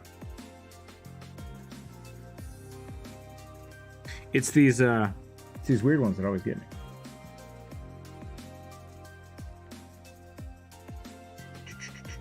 Those eyes, demons are supposed to be scary. medieval Doom guy. Yeah. Yeah, if you put it on the, I assume the raccoon is on there. I can check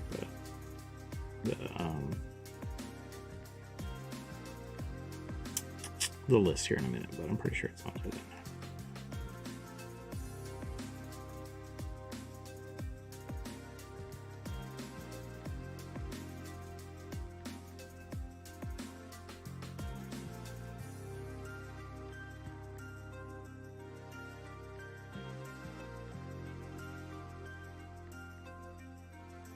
How do you make a skeleton look very lazy? That's the question.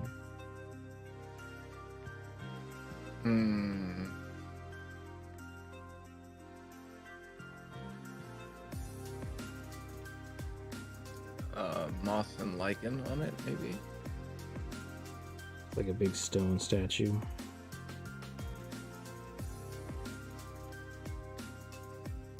Something that's saying that it just doesn't move very much. So, water stains, maybe? That could be interesting.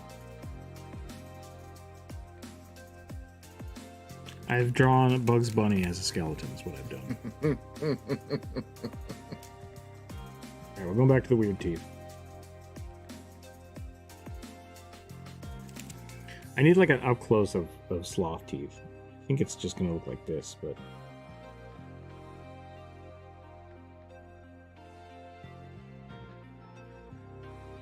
Okay, I got it. I think I had inspiration.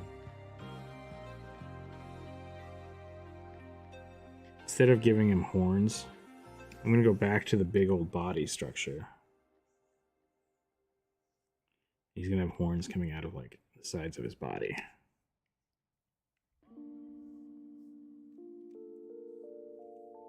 Maybe some little spines over here.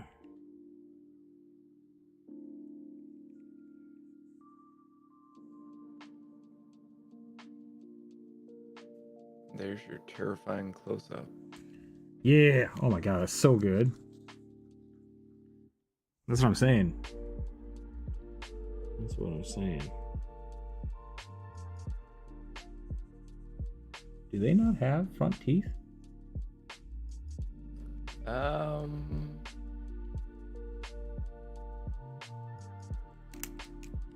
Not the way that we would think of them.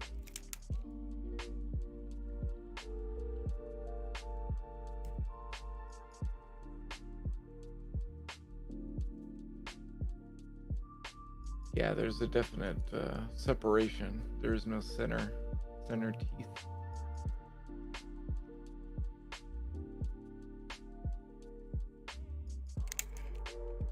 I love demons and devils just like not needing skin. Like, yeah, it's stupid. I'm not doing that.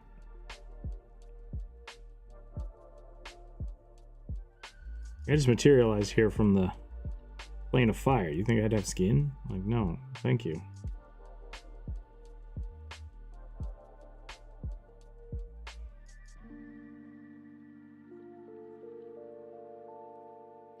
Okay, what if, hear me out.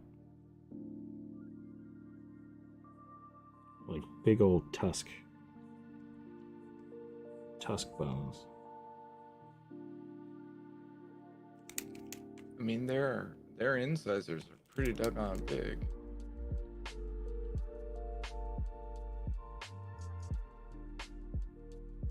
A lot of it's just hidden by lips and whatnot.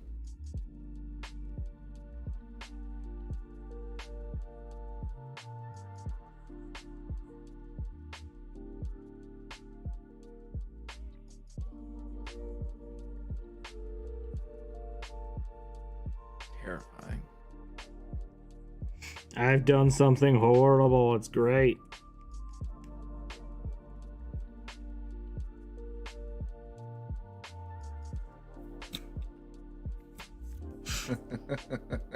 You've drawn Mayonene's MC. I usually draw skelly noses as upside down hearts. Did I do that one backwards? I did, yeah. Human nose bones go like this. Because we have a very small nasal passages comparatively. Sloths, on the other hand, are massive.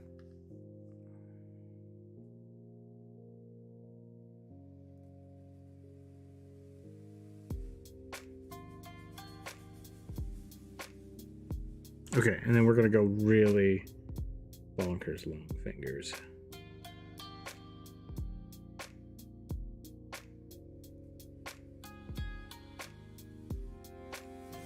Yeah, the last digit is like almost double the entire rest of the finger. Really? Yeah, crazy. Looking at the bones.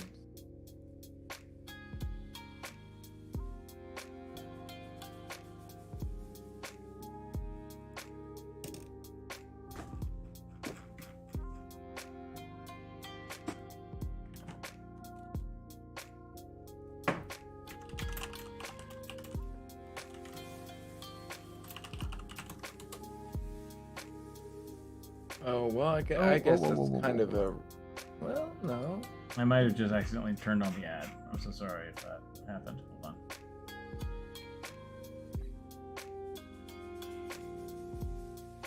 Yeah. Humongous fingers. When you look at, like, the skeleton that's hanging on the branch.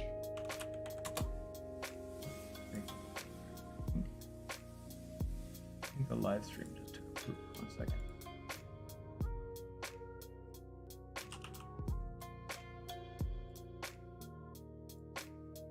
Or pretzel rock screw.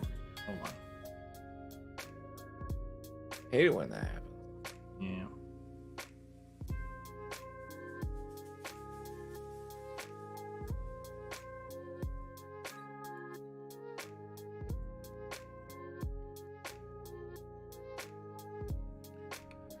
Do do do do. Hmm.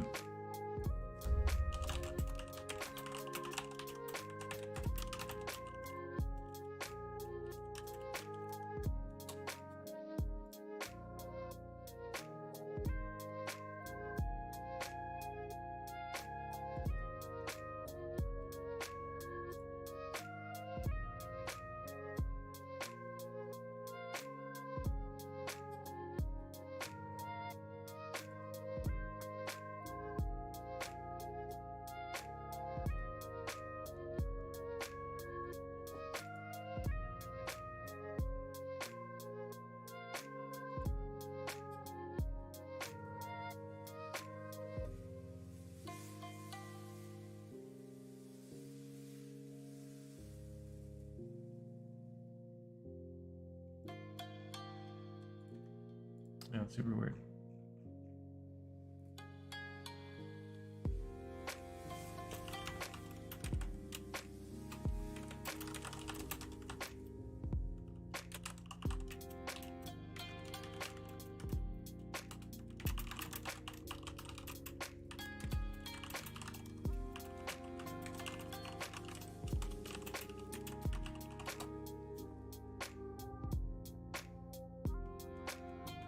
Okay. I think the live stream is fine. I think it's still working. We'll keep going. We'll keep going and hope for the best. Let's see if we can get Now, what were you saying about the claw. It's like super long. Yeah. The pinky or the like forefinger. Here. Let me grab this image again.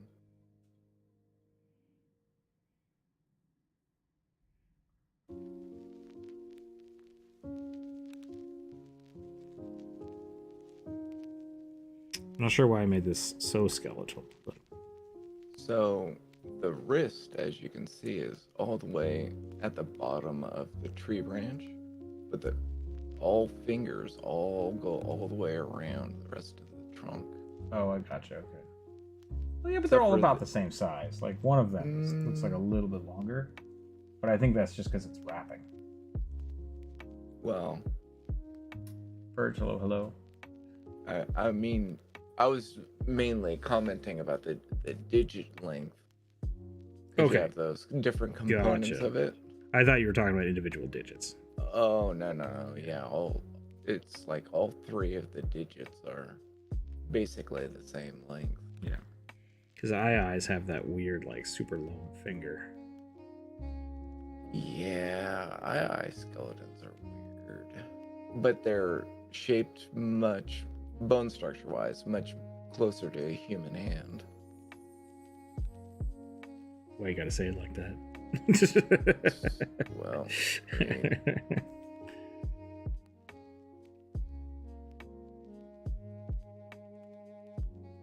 You know what looks more like people? Ooh.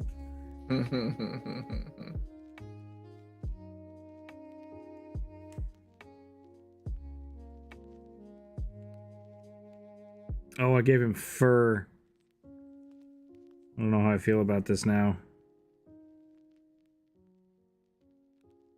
Created a very strange abomination. I mean, it is a demon.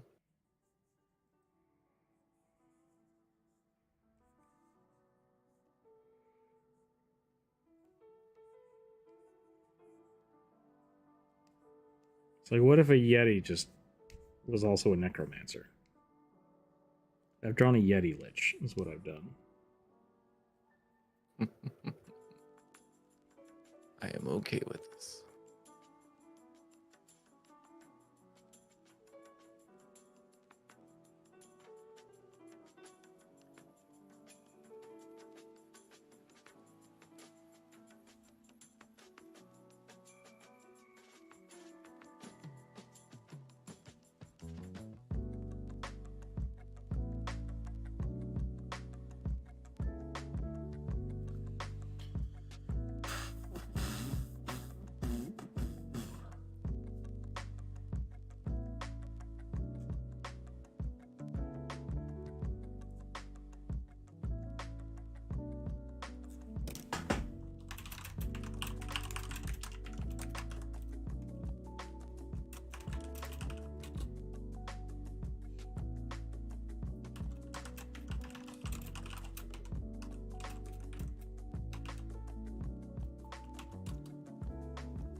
I wonder if you could go... I probably could have gotten away with, like, a tiny demon with a beer cooler or something. Like an imp. Yeah, just like a really fat imp. Have an imp tailgating. Yep. That should not be as funny as it is. Instead, I've gone, like, deranged, oh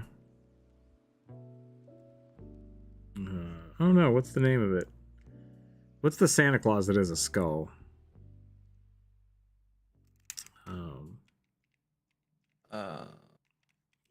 The Jack Skellington? no, it's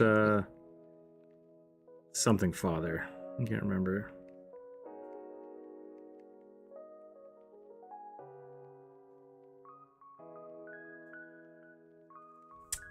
Krampus? No, not Krampus. Yeah, definitely not Krampus.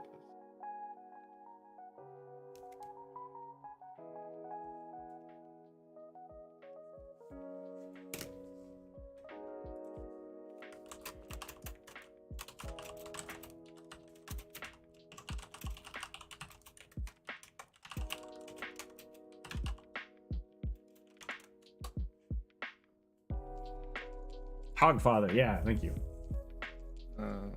Ellis, yeah. I made a weird angle fan. I made a weird angel fan, but more biblically accurate. What do you mean you made an angel fan? Like an actual paper fan?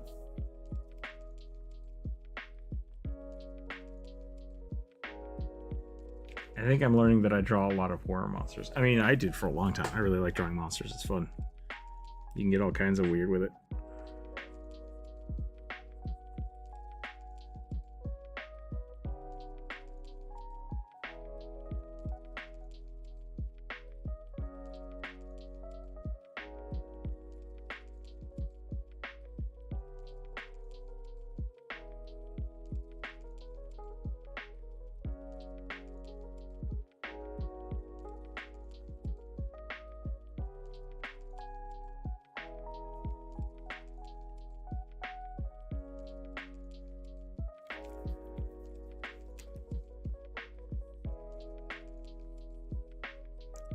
I think I need to step away from this one before it gets weirder.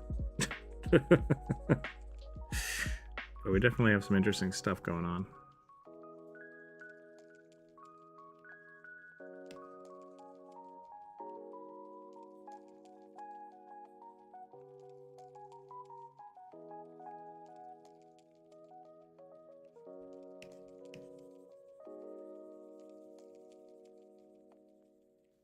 If this was the demon for your sloth patron, I think you'd be pretty happy. Or, I mean, wait, sloth demon for your patron, I think you'd be pretty happy.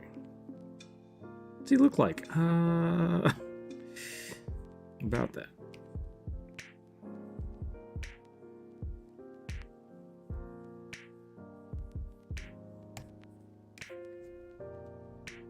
Yeah, I think we're gonna call this one here.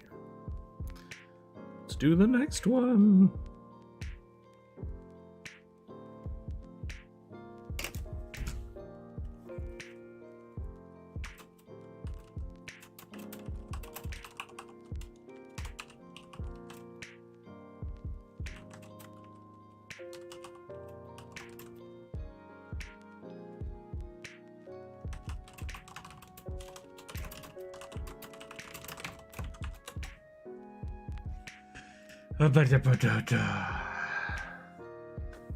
Alright, open it up. Here we go. Sloth Race Barbarian. Hits hella hard but swings super slow. Yeah, you can do that. Can never take 2 attacks in a turn, but you get an extra damage die or something. That'd be awesome.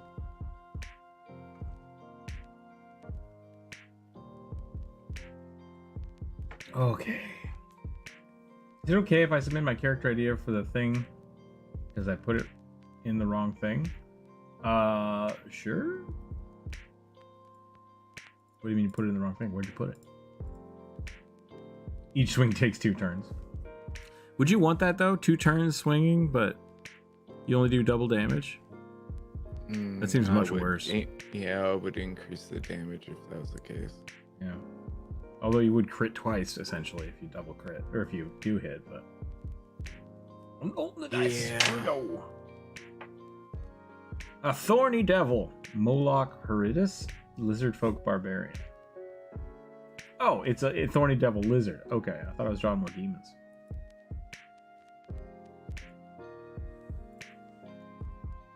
Triple if you crit. That could be.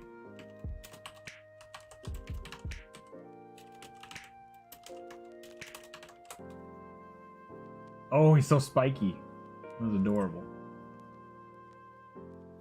Oh, these are the guys that shoot blood out of their eyeballs.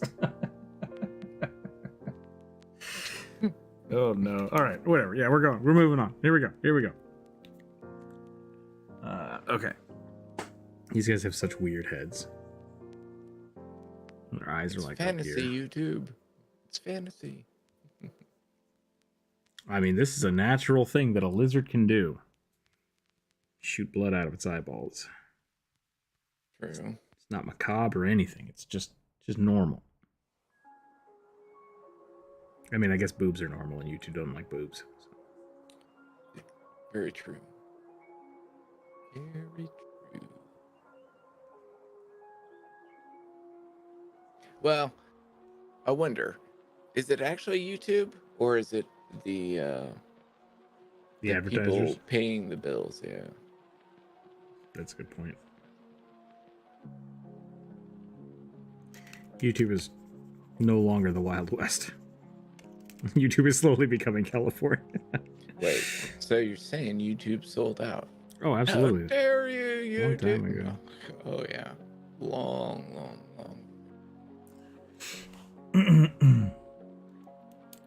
My brain is misinterpreting Thorny Devil as Horny Devil. I can see that. I was like, succubus? Question mark? Another thing I forgot to submit. Bearded dragons can. It's not their eyes.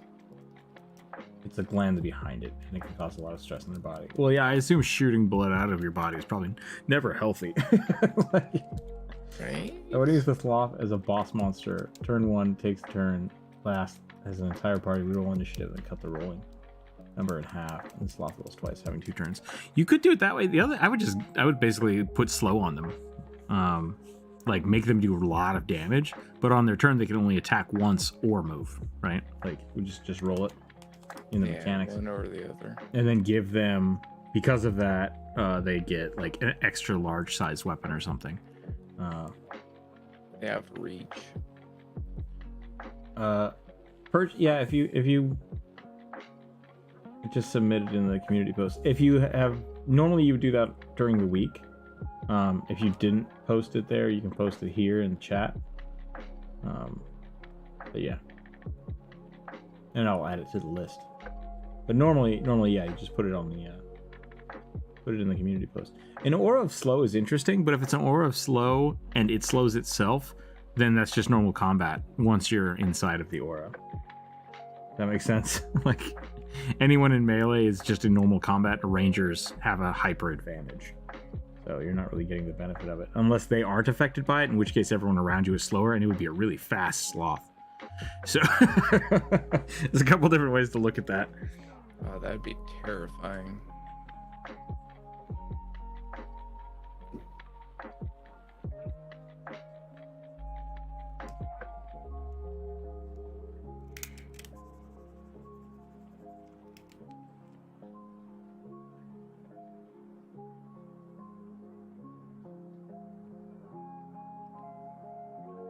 That would be really fun though. Like up on the first turn, they run at the barbarian and like you just describe it as being super fast.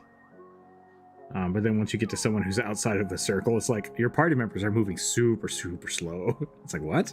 But yeah, the barbarian's just like turtle crawling towards the boss.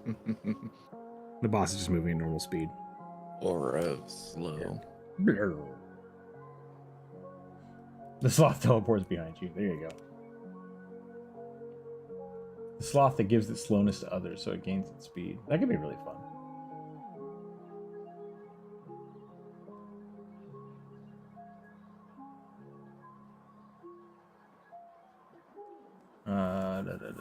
It's a shifter. It's a druid. A druid shifter that's the Rat King. So is it? Yeah, alright. We can do that. Like it has the head of a rat. It's going on the list. If anybody else hasn't suggested one this week, please let me know and I'll add it to the list.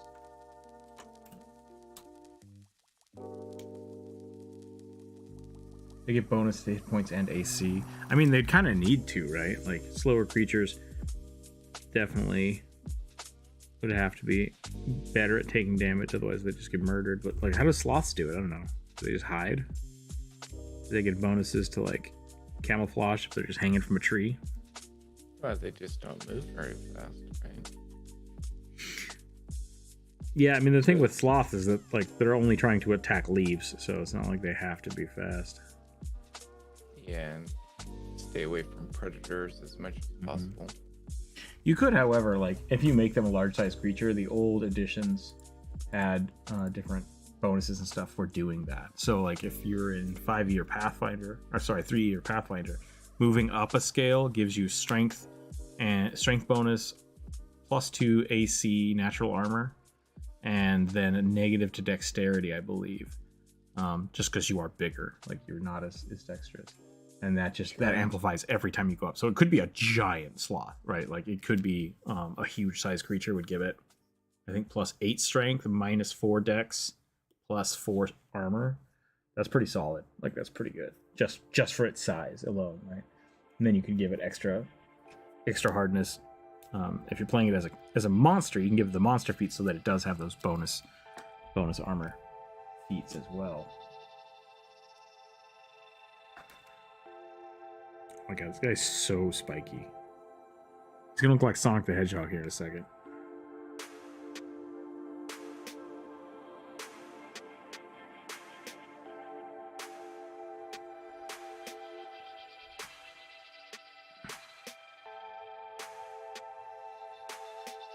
I can't decide if I want this guy to be wiry or if I want to make him super beef.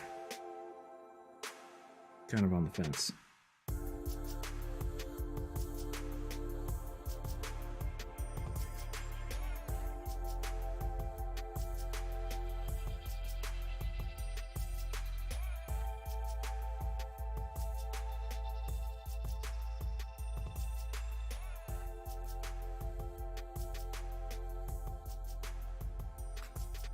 Beef it up.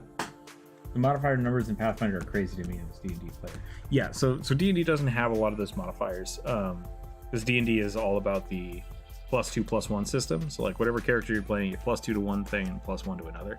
3.5 in Pathfinder had a lot more negatives. So essentially you get +2 or +4 to one, +2, -2 to another. And you can also have like additional +1 or 2 in there. So you could have, I think on average you're getting like +4, +2, -2. But they also had like normal races, weak races, advanced races. So like the Drow essentially get, I think, +4, +2, +1, and a shit ton of magic because they were supposed to be more powerful, right? Like they were meant to have, they had a higher number of bonuses compared to kobolds, which were the weakest, and not like bad. They started with -4, -2, and were small creatures. But being small creatures also boosted their stats, so they still started with like a +2 to dexterity, but they had a lot more negatives going for them. The funny thing is, like pixies, because they're tiny creatures, start with like +8 to dexterity, which is really funny to me, and super high armor as well because they're smaller. They get dodge bonuses instead of natural armor.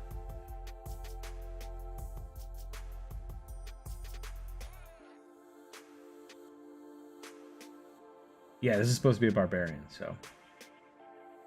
I was thinking he was like a mushroom men from the Elden Ring. Slow swing, wind up, and then it connects. Could be instant death. Yeah, you can definitely do that. There's a handful of abilities like Precision Shot, I think. And Pathfinder 2nd Edition lets you do things like use multiple actions because it's a 3-point action system to increase your damage. So you could definitely do that. Like the full round action is how it used to work in the older editions of Pathfinder. So essentially, if you forgo moving, you can do additional attacks or heavier attacks. You could also have it use the, what the hell is it called? Shoot. Hammer the Gaps is a good example of that. So Hammer the Gaps is a move for rangers, which I think might have been Gunslinger originally specific.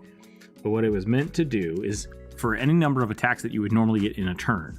So in Pathfinder, you could get up to like 5 or 6. Instead of rolling for each of those attacks, you basically stack them.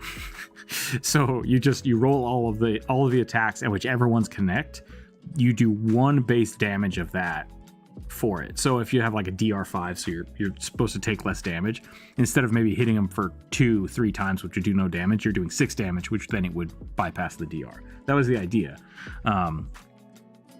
So it turns everything into a single instance of damage. So you could look at a character that would normally hit 2 or 3 times a turn, and just combine all the dice, is basically my thought. Like, they only get to attack once, but if they do hit, any of the attacks they would normally have. So if this was like a dragon that's a slow dragon, you would just take the wing attack, the tail attack, or two wing attacks or claws or whatever, and just add all those dice up. And like, if I hit you with this, you take all the damage, but I'm only attacking once.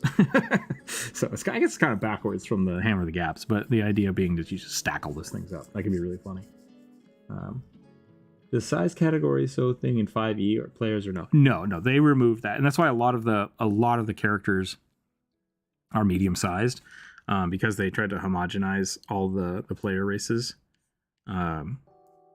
So with 5e, a lot of the creatures, like I think dwarves and dragonborn, it's like you can carry stuff as though you were a large creature.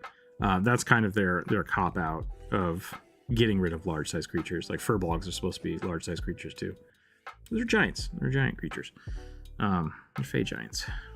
So if you want to use those systems, they still exist, but 5e has very much tried to just make everybody a medium sized creature.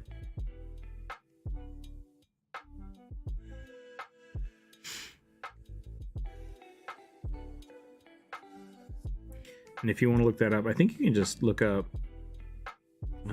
Pathfinder size chart, I think is the way to do it. And then what I do, if I do that, like large size creatures gain reach. If you use a larger size weapon, they cost more money, but they do upscale the damage. So they go from like a d6 to a d8, d8 to a d10, 10 to 2d6, and then I think d12. No, it goes d12, 2d6, 2d8, I think. I have to double check. But there's a lot of fun ways you can do that. So instead of flurry of blows, make it an elbow drop from the sky. Exactly. There you go. Yeah. So basically, you're collecting all of your moves into one hit, and that might be an interesting way to balance it out. Like you're still mechanically doing the same amount of damage you would in a turn, but you're doing it like one time. And then like having a higher crit chance would be good, but that can feel kind of cheesy unless you let the players know ahead of time. The other downside to that is that you wouldn't be getting the stat bonus for 3 hits, right? Because if you have like +5 to strength, you're only going to add +5, not +15 if you're doing 3 attacks. So there's some interesting things you could do with that. You could also just add that in there, right? Like so, it would be these 3 attacks +15. That would be a big hit. That would be a big hit for sure. I was wondering if I play a small creature in 5e, do I get bonuses or no? No, you usually don't. So yeah, because normally you would get bonuses for your race and then bonuses for your size. And some of that is mixed into like the goblins, like gaining bonuses from stealth or gaining bonuses to stealth. Really what you're getting is you're getting bonuses from being so small. And they kind of squeeze that in there. Because like a Pathfinder goblin, you get bonuses to dexterity, and then if you're a small goblin, you get more bonuses to dexterity, and then you get you innately are trained in stealth. So you basically start the game with like +9 to +12 to stealth, with like just normal rolls, like without trying too hard. You can hide behind others. That's a fun thing to do. I let people do that. Like if you're a small size creature, you can hide behind large size creatures, or medium creatures can give you partial cover. Nord, hello. You're battling a Thorny Devil character, looks buff and strong, and then he shoots blood, pull all the might. Comes wiry, he just like drains. Just drains all of the blood out of him.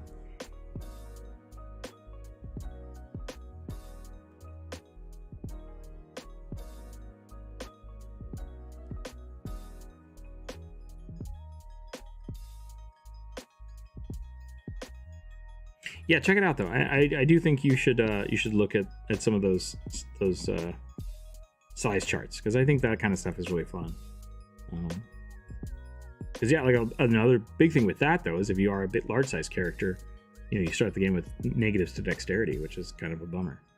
And it makes small creatures like have a negative to strength, which I think makes more sense. Because like a tiny kobold is probably never going to be as strong as a dragonborn. Like regardless of the weakest kobold or the weakest dragonborn is probably still stronger than the strongest kobold.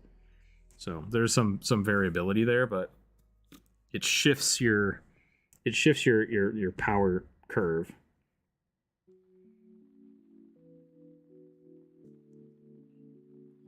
I mean, there's always going to be people that like start with a kobold, take the -4 to dex, and then still get 18 to 20 strength, right? Like they finally caught up. But a dragonborn of the same stats is going to have 25. So like that's way better. Disease. Should the blood spew attack do necrotic or poison damage with a chance for disease?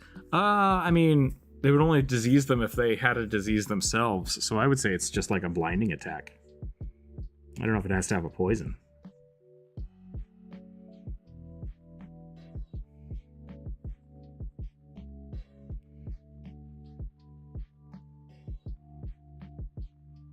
I think status effects are good. And then you just recharge it like a dragon's breath. Every 1d4 turns, you can do a blinding attack by squirting blood at your foes. Maybe it's once per day. I don't know. That would probably make more sense, but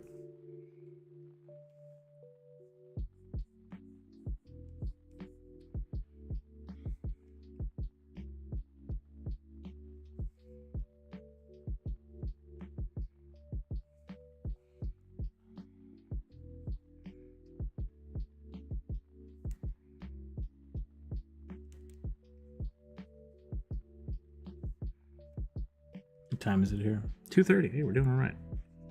Yeah, I think we'll probably go till 3 or 4. I think I can get a few more of these done.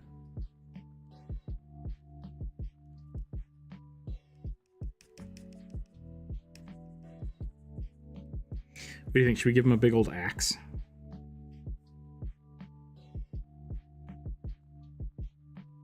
What kind of weapon would a thorny devil have? A Russian olive branch. I don't get it. Is that a thorny bush? Yeah, with 3-inch needles. Oh boy. Just because you is spiky doesn't mean that you immune to spike. Does that make sense? Like, who would win in a fight? A hedgehog or a sea urchin? My money's on the hedgehog.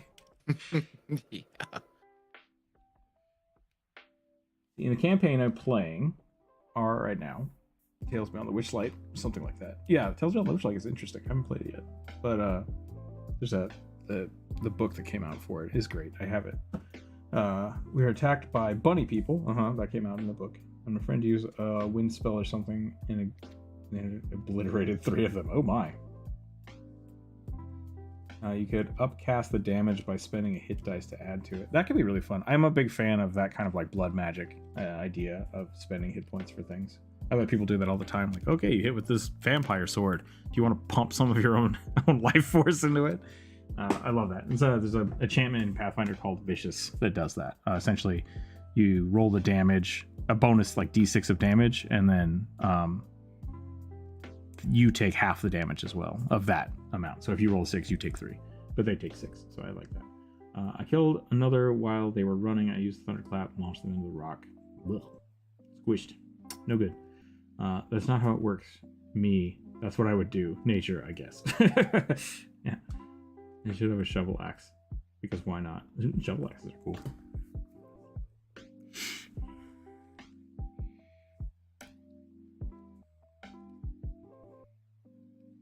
Where do thorny devils live?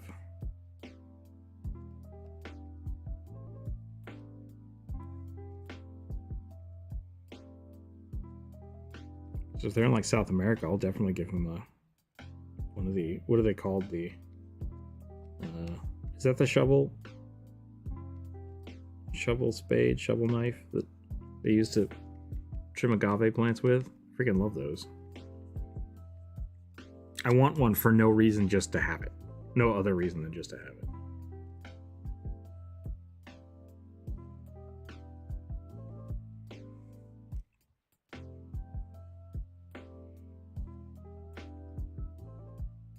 Since he's a barbarian, we gotta give him some tattoos.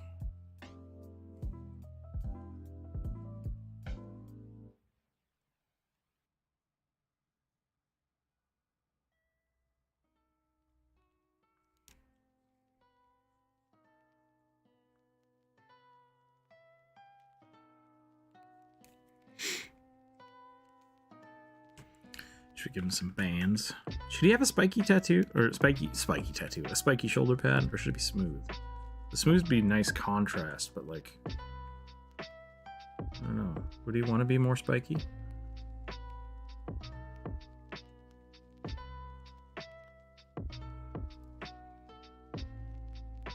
Thorny devils live near deserts, I think. Okay. Spiky does not equal immune to spikes, Rook. We gotta put that somewhere. Put it on the. Maybe that's my next week plan. I'll get the memes set up so people can meme real hard with my face, and then we can just start posting memes to the Reddit page. Rook out of context. Rook OOC. Go post stuff there.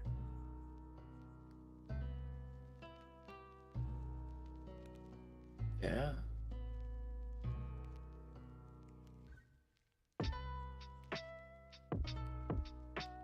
I feel like maybe that wasn't the best Reddit page, but I don't know what else I would put, you know.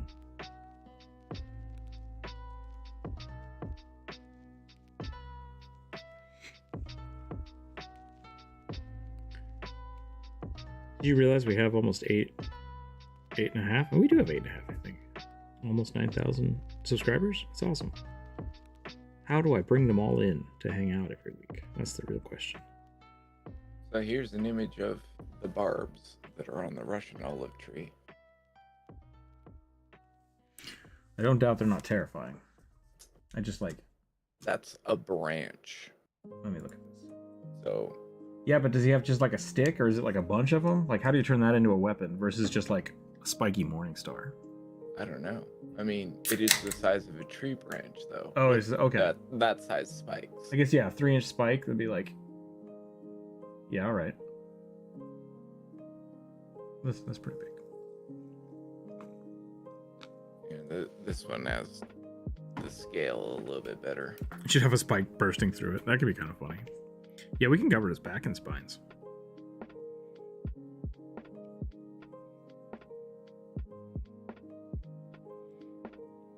It's just like a cloth shoulder pad that's got the spikes in it. It's a good idea. Yeah, those are terrifying. Yeah. Those are terrifying. Especially seeing as though if there are leaves on the tree, this is all that you see.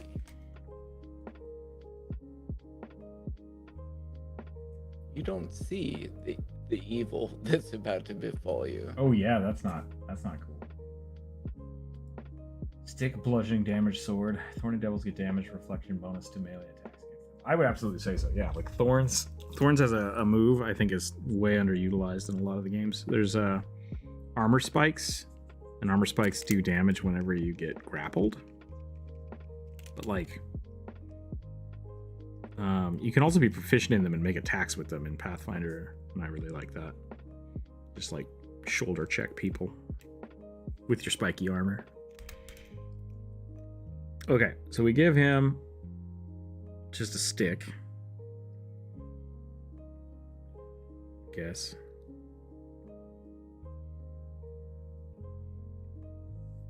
And then this end is just like weird.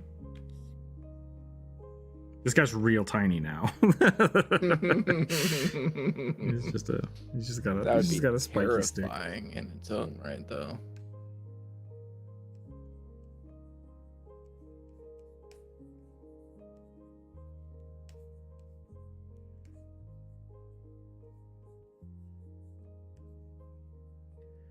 Where did the peep pop go? I mean, basically, it's a morning star with a 3-inch spike. That's what I was saying. Like the benefits of having a stick that is spiky and just making something spiky. I feel like the morning star will almost always be better. Probably.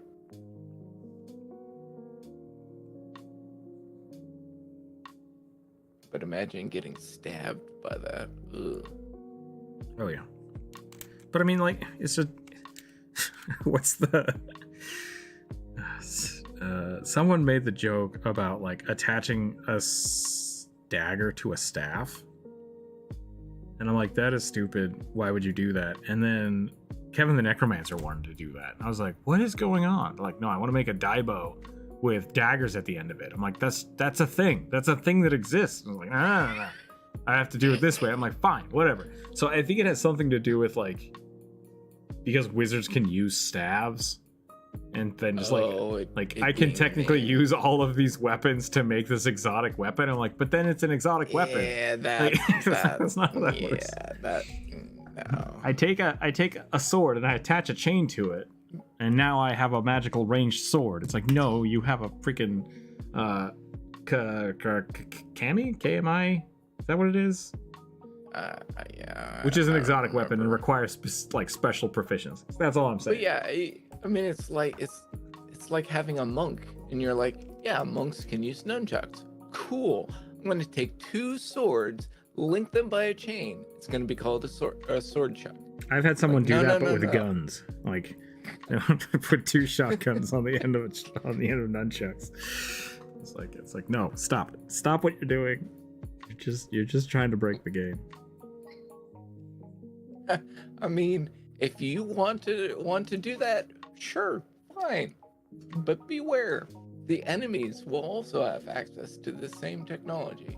Everyone starts making gun chucks.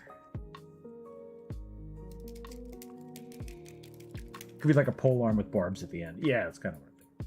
Once in a D&D game, I gave my pirate daughter a wooden sword. She beat me to death with it. She was like, funny. Poison the chat casually. Why?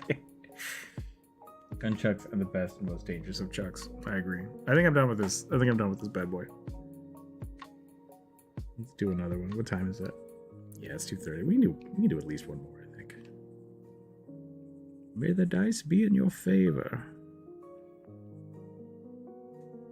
Get some shading in here. Maybe a few more spikes. This guy's pretty funny. Pretty funny, and I like it.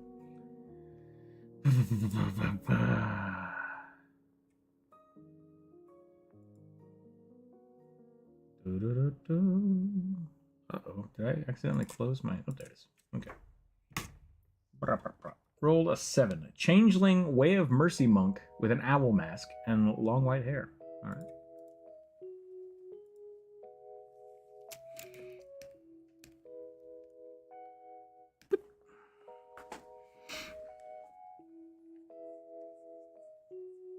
Sounds like a good excuse to draw an owl maiden.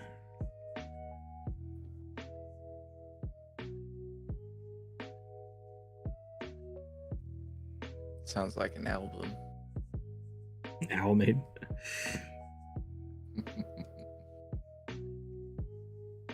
Or a punk band. What is your name? We are the Owl Maidens. Makes sense to me. I made this way too crooked. Way too crooked. Got to turn it. How do I do that? This button? Maybe I can't rotate. I thought I could. There we go.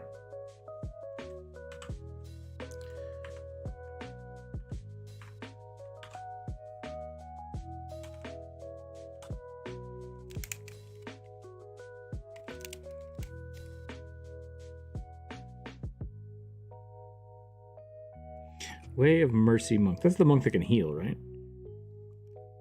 Yes. The heal and harm monk.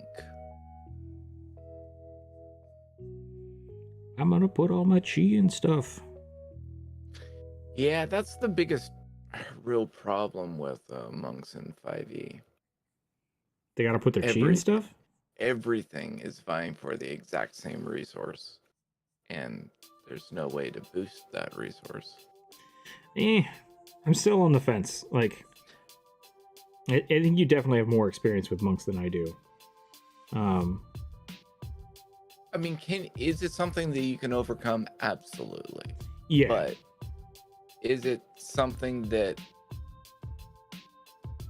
I think the benefit of it, or like maybe not the benefit, but like it's the same thing with the warlocks. Like a lot of people I've talked to have had like warlocks don't have enough spell slots. I'm like, warlocks have enough spell slots. It's fine.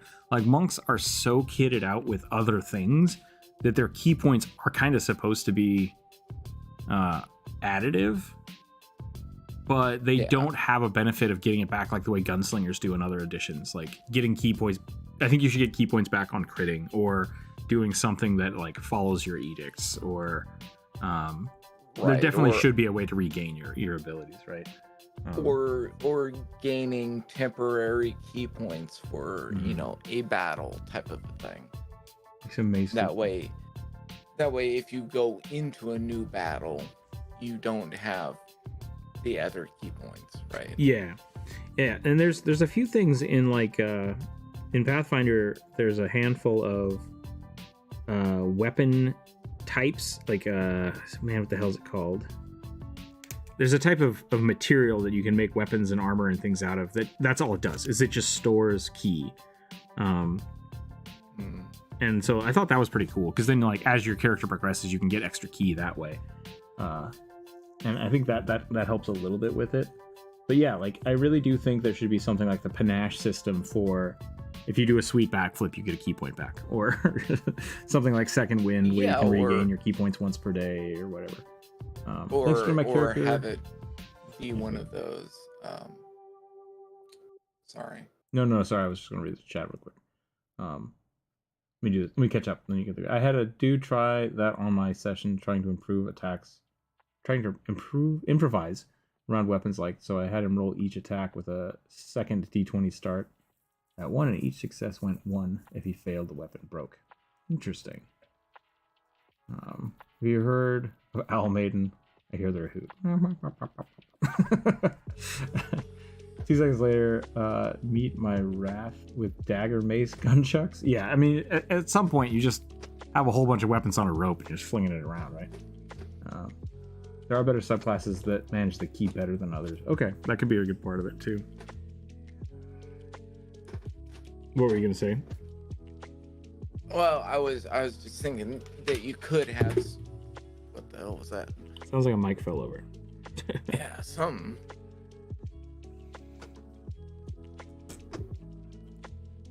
It had been on your end because I heard it. Yeah, it was definitely on my end. I was thinking something more along the lines of if you're using your key on an attack and it doesn't land, well, then you obviously spend the key point. But if you land a certain amount of hits on that, you would gain a temporary key point that you could use going forward. But yeah, I mean, I still think the problem that 5e is having is that the key point system is not. I don't think it was designed very well to begin with. How do I say this without? I don't want this to sound bad.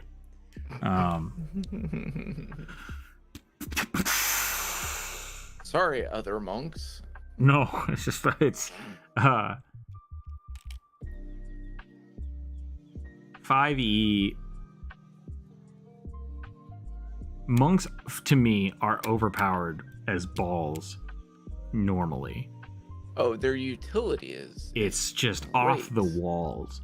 But their key points, because they basically overtuned the monk, makes the key points feel not as cool.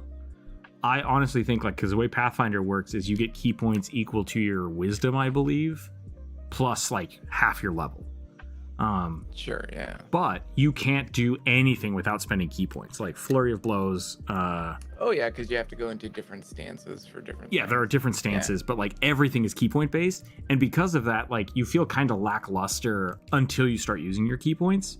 Whereas in 5e, you can just do everything, jumping off walls, like freaking flying through things. But then when you have to do something like, oh, I want to step of the wind to get away from this without getting hit. It's like, cool, give me one of your 2 resources. It's like, but the rogue can just do it. Like, what? Yeah. It's the disparity between the narrative play and the combat. Yeah, exactly. So I do think there can be a little rebalancing of it, and I honestly like giving people more key points based on their level. I'm very generous with that because I do like it that way. Because I remember we switched from Pathfinder to D&D, and my friend was playing, and they're like, I only get 2 key points. I'm like, what? No, you should have like 8 key points. And they're like, I have 2. And I'm like, all right, well now you have 8. Like, I'm just gonna give you more. Yeah, because the only times that you're going to use any of your key points in all reality is going to be inside of a battle. Yeah. Right? Whereas with take your mercy monk, for example, they could out of combat heal somebody, but that requires a key point. Yeah. And that's what I'm saying. Like it definitely has this weird feel to it about it. Their key points are essentially spell slots, but it's never felt that way, right? Like I feel like they could have given you a lot more and really let you kind of use them. But then again, you could do things like just have a ton of healing from key points. Yeah. And so so I think the way to do that would essentially be rework the kits so that you have a lot more, but then you have to be really restrictive in what each of the different classes can do, right? Yeah, you couldn't have, because stun locking people is super powerful. It definitely can be, right? Yeah. But now you have to weigh it amongst, okay, do I stun the enemy? Well, potentially stun the enemy. Do I potentially do more damage to the enemy? Do I potentially heal myself, heal somebody else? Do I potentially use necrotic damage to get past their defenses, right? Yeah. Like,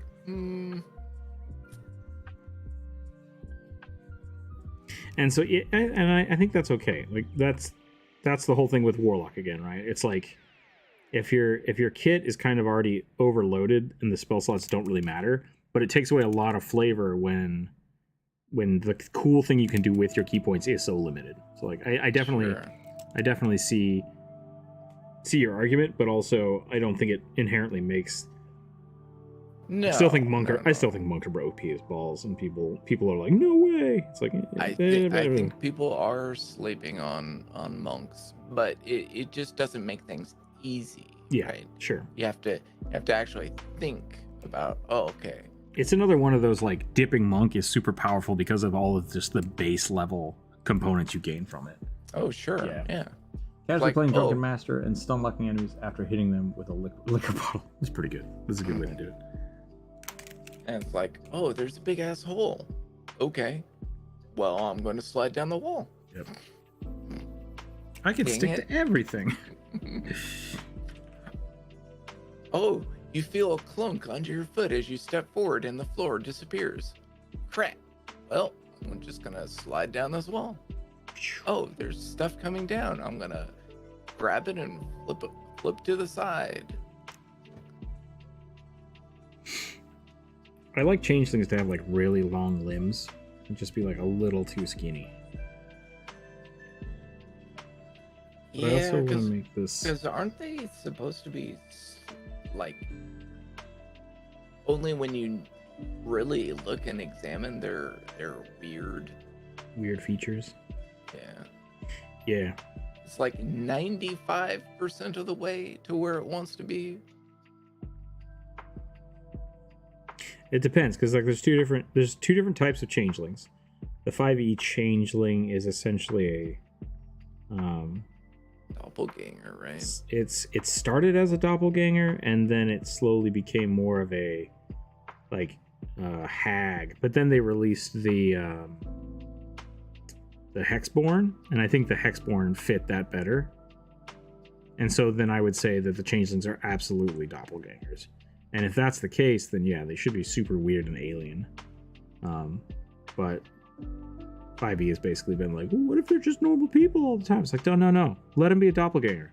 Like, do the doppelganger thing. That's amazing. Really get weird with it. Dr. Random, hello. Kensai Monk with Tavern Brawler can literally be Jackie Chan and fight with spoons and shit. Yeah. That was one of my favorite builds for Pathfinder 2. It's just you basically gain unarmored, or what is it? You gain It might be something equivalent to Tavern Brawl. Like any weapon can be used lethally or non-lethally. And then I would always take throw anything. So it's just like anything you pick up is a weapon, and you just start chucking chairs and things like that. Warlock's Eldritch Blast is really good. Like that's the thing. Like if you want to optimize a Warlock, you can do that without your spell slots being anything. And so a lot of people can play a Warlock and never worry about their spell slots. But if you want to play something that is spell slot related, like I want to summon demons, that's really cool. It feels really underpowered because like I can't do the thing I want to do. It's like, well, it's because your character is optimized in a different way, which is a bummer. You know, it's a bummer. And a way around that is like with the Way of the Mercy monk, they could grant them way more skill points and just take away like Flurry of Blows. It's like, yeah, you can't do that. That's not what you specialize in. Right. And that would be an option, but I haven't seen them do that. They front loaded the monk too much, and the back end mechanics just are kind of lackluster. Basically a mollusk race. See, a snail-like race because I love snails, but I'm trying to think of how it would work. I mean, what don't you see about it? Love snails. Because yeah, you could definitely do that. There's nothing stopping you. I think I just drew the guy from Berserk. I mean, it's not him. Yeah, it's a one of the versions of Femto, essentially. Yeah.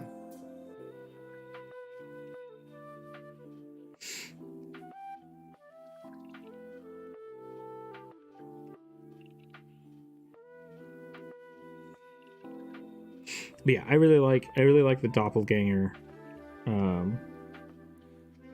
mentality, where it's just like it's a little uncanny valley and a little creepy.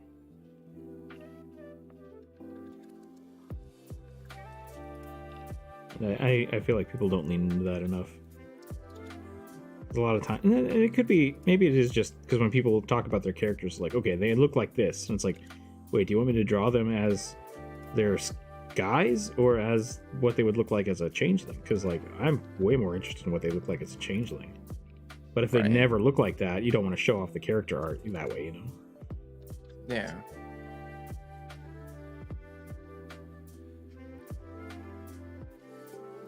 Although that does open interesting possibilities, like a clockwork changeling. Make themselves look like a Warforged. That could be kind of cool.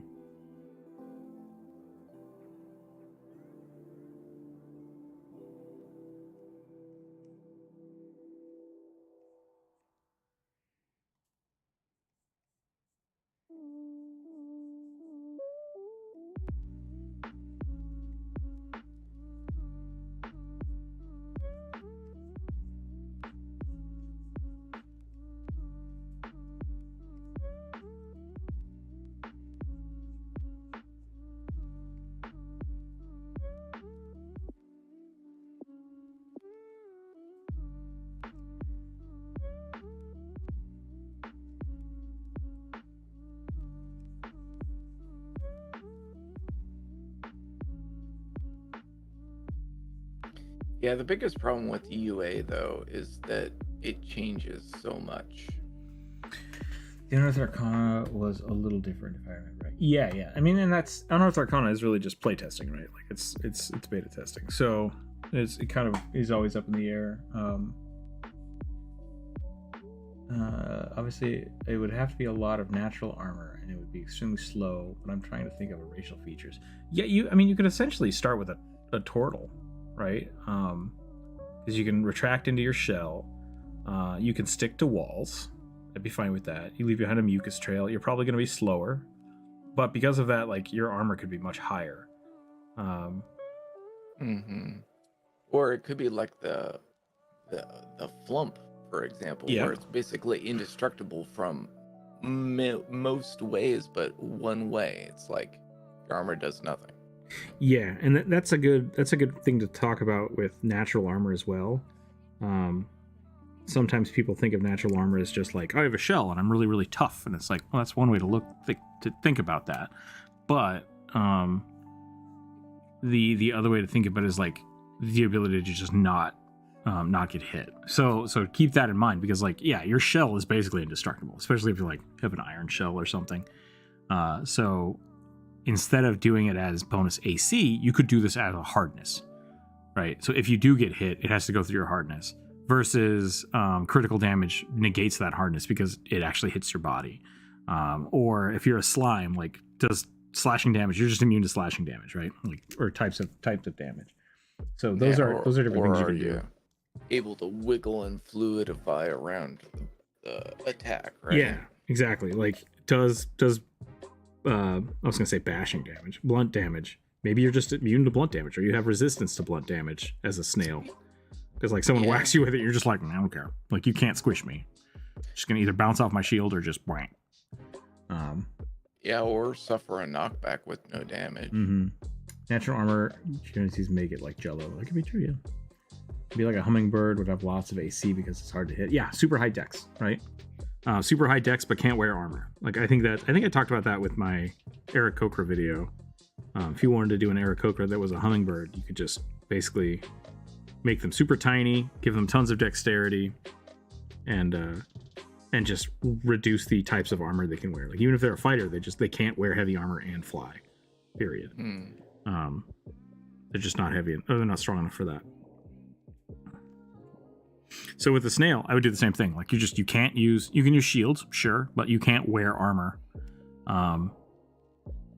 But you would have a very high passive armor because of your shell and your kind of gooey nature. So, yeah. You hit and it bounces off, yeah, exactly. You have damage resistance to everything except seagulls and salt. Oh yeah. Somebody bashes you and launches you onto a pile of salt. I mean, to be fair, like, no one wants to get thrown onto a pile of salt. Well, this is true. But humans are a little more disposed to be able to withstand that than liquid creatures. I can't remember. This was a monk, so I'm gonna give him a staff.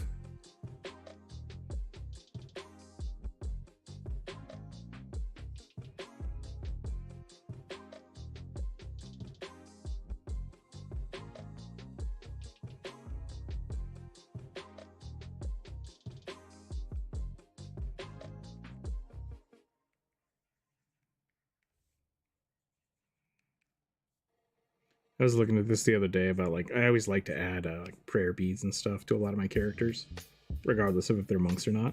But I started looking at what I was drawing, and I'm like, a lot of these just look like fishing lures. I'm like, maybe they are fishing lures. Like, maybe everybody's just got bobbers and stuff all over their armor.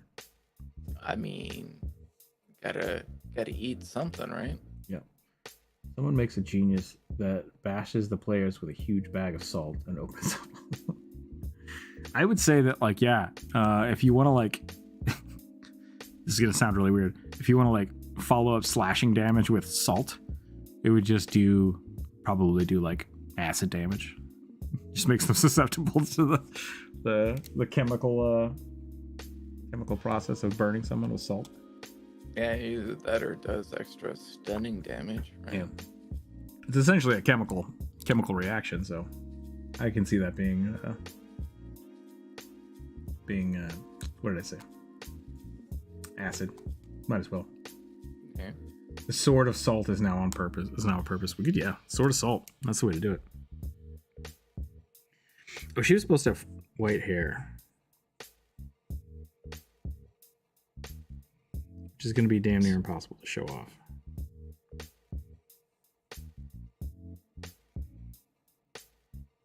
Because I made everything else darker. So let's darken up some of this floof. Yeah, I don't know about a sword of salt, but you could definitely make salt spikes. I think that would be a really good enchanted weapon. The sword of salt. It's just like a rapier that throws salt at people. Or it's just like it's laced with some kind of sodium. Or so you it does stab like them and it breaks. Ooh, that would be worse, yeah. I was just thinking like it did an extra like 1 point of damage after I guess that could be like a point of bleed damage. You could do it that way. Yeah. It just has like bleed damage that is persistent. +1 bonus bleed. And then you have to spend an action or whatever regrowing the sword. That's way more complicated than I wanted, but that would be interesting too. I guess that would make sense though if you're like breaking it off. You have to lick it like a salt lick.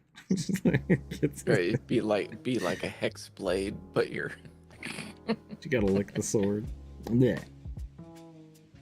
That's not how salt licks work. I don't care. Rook, what's that? What I thought a magic sword. What's what I thought? Yeah. Magic sword permanently covered in salt. Sword of salt now has a purpose. You could also just make it like, kind of like, it just always is dripping with salt water. Yeah. I think that would be a magical way to kind of get through all of it. And then when you attack somebody, it does normal damage but stings. It's like, what kind of damage is stinging? And it's like, I don't know. Maybe it has a chance to like distract them or stun them or something to that effect. It could be like an irritation, like a poison. I think that's how irritation is calculated. The same as poison, but I mean, it'd be like a seawater sword for a Draugr, right? Yep. Just stings. That's all it does. It just stings.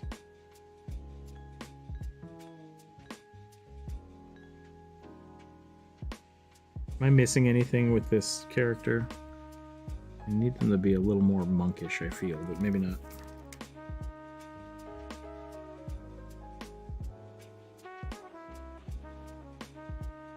I think I got everything I wanted out of it. It is 3 o'clock. We could probably call it here. Yeah. Commissions are open. I'm currently on... I think I have 2 people on the list. 2 people on the list and some backlogged work. If people want to get character commissions, or if they just want to like update their sketches, or do magical items, characters, whatever, let me know. Yeah, that's it.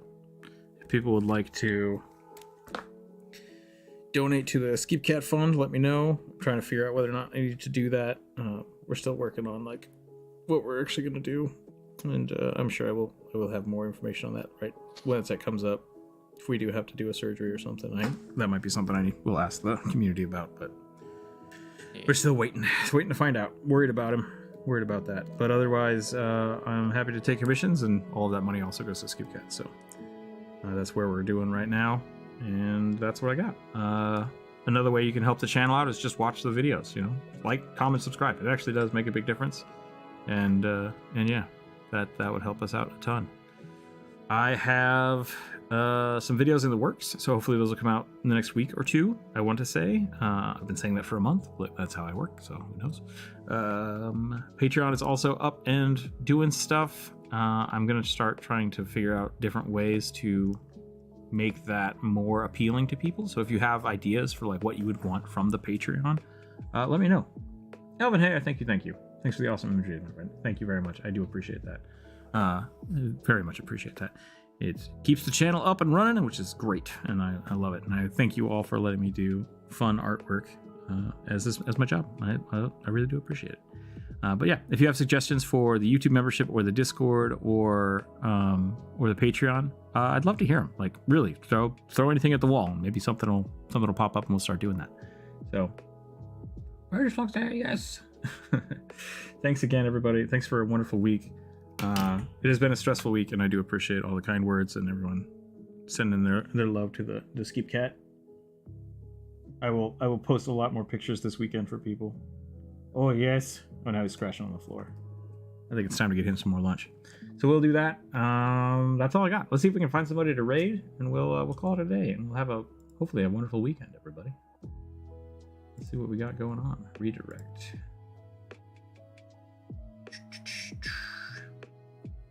Give the Meow some pets for us. I will do that. Yes. Here, I'll post a picture right now in the. He just now woke up. Hey, buddy. He's got they had to give him they had to knock him out for his tests, so they had to shave one of his paws. It looks really silly. It looks really silly. But I will post that in the actual cat channel on Discord if people would like to see him, because he's a ham.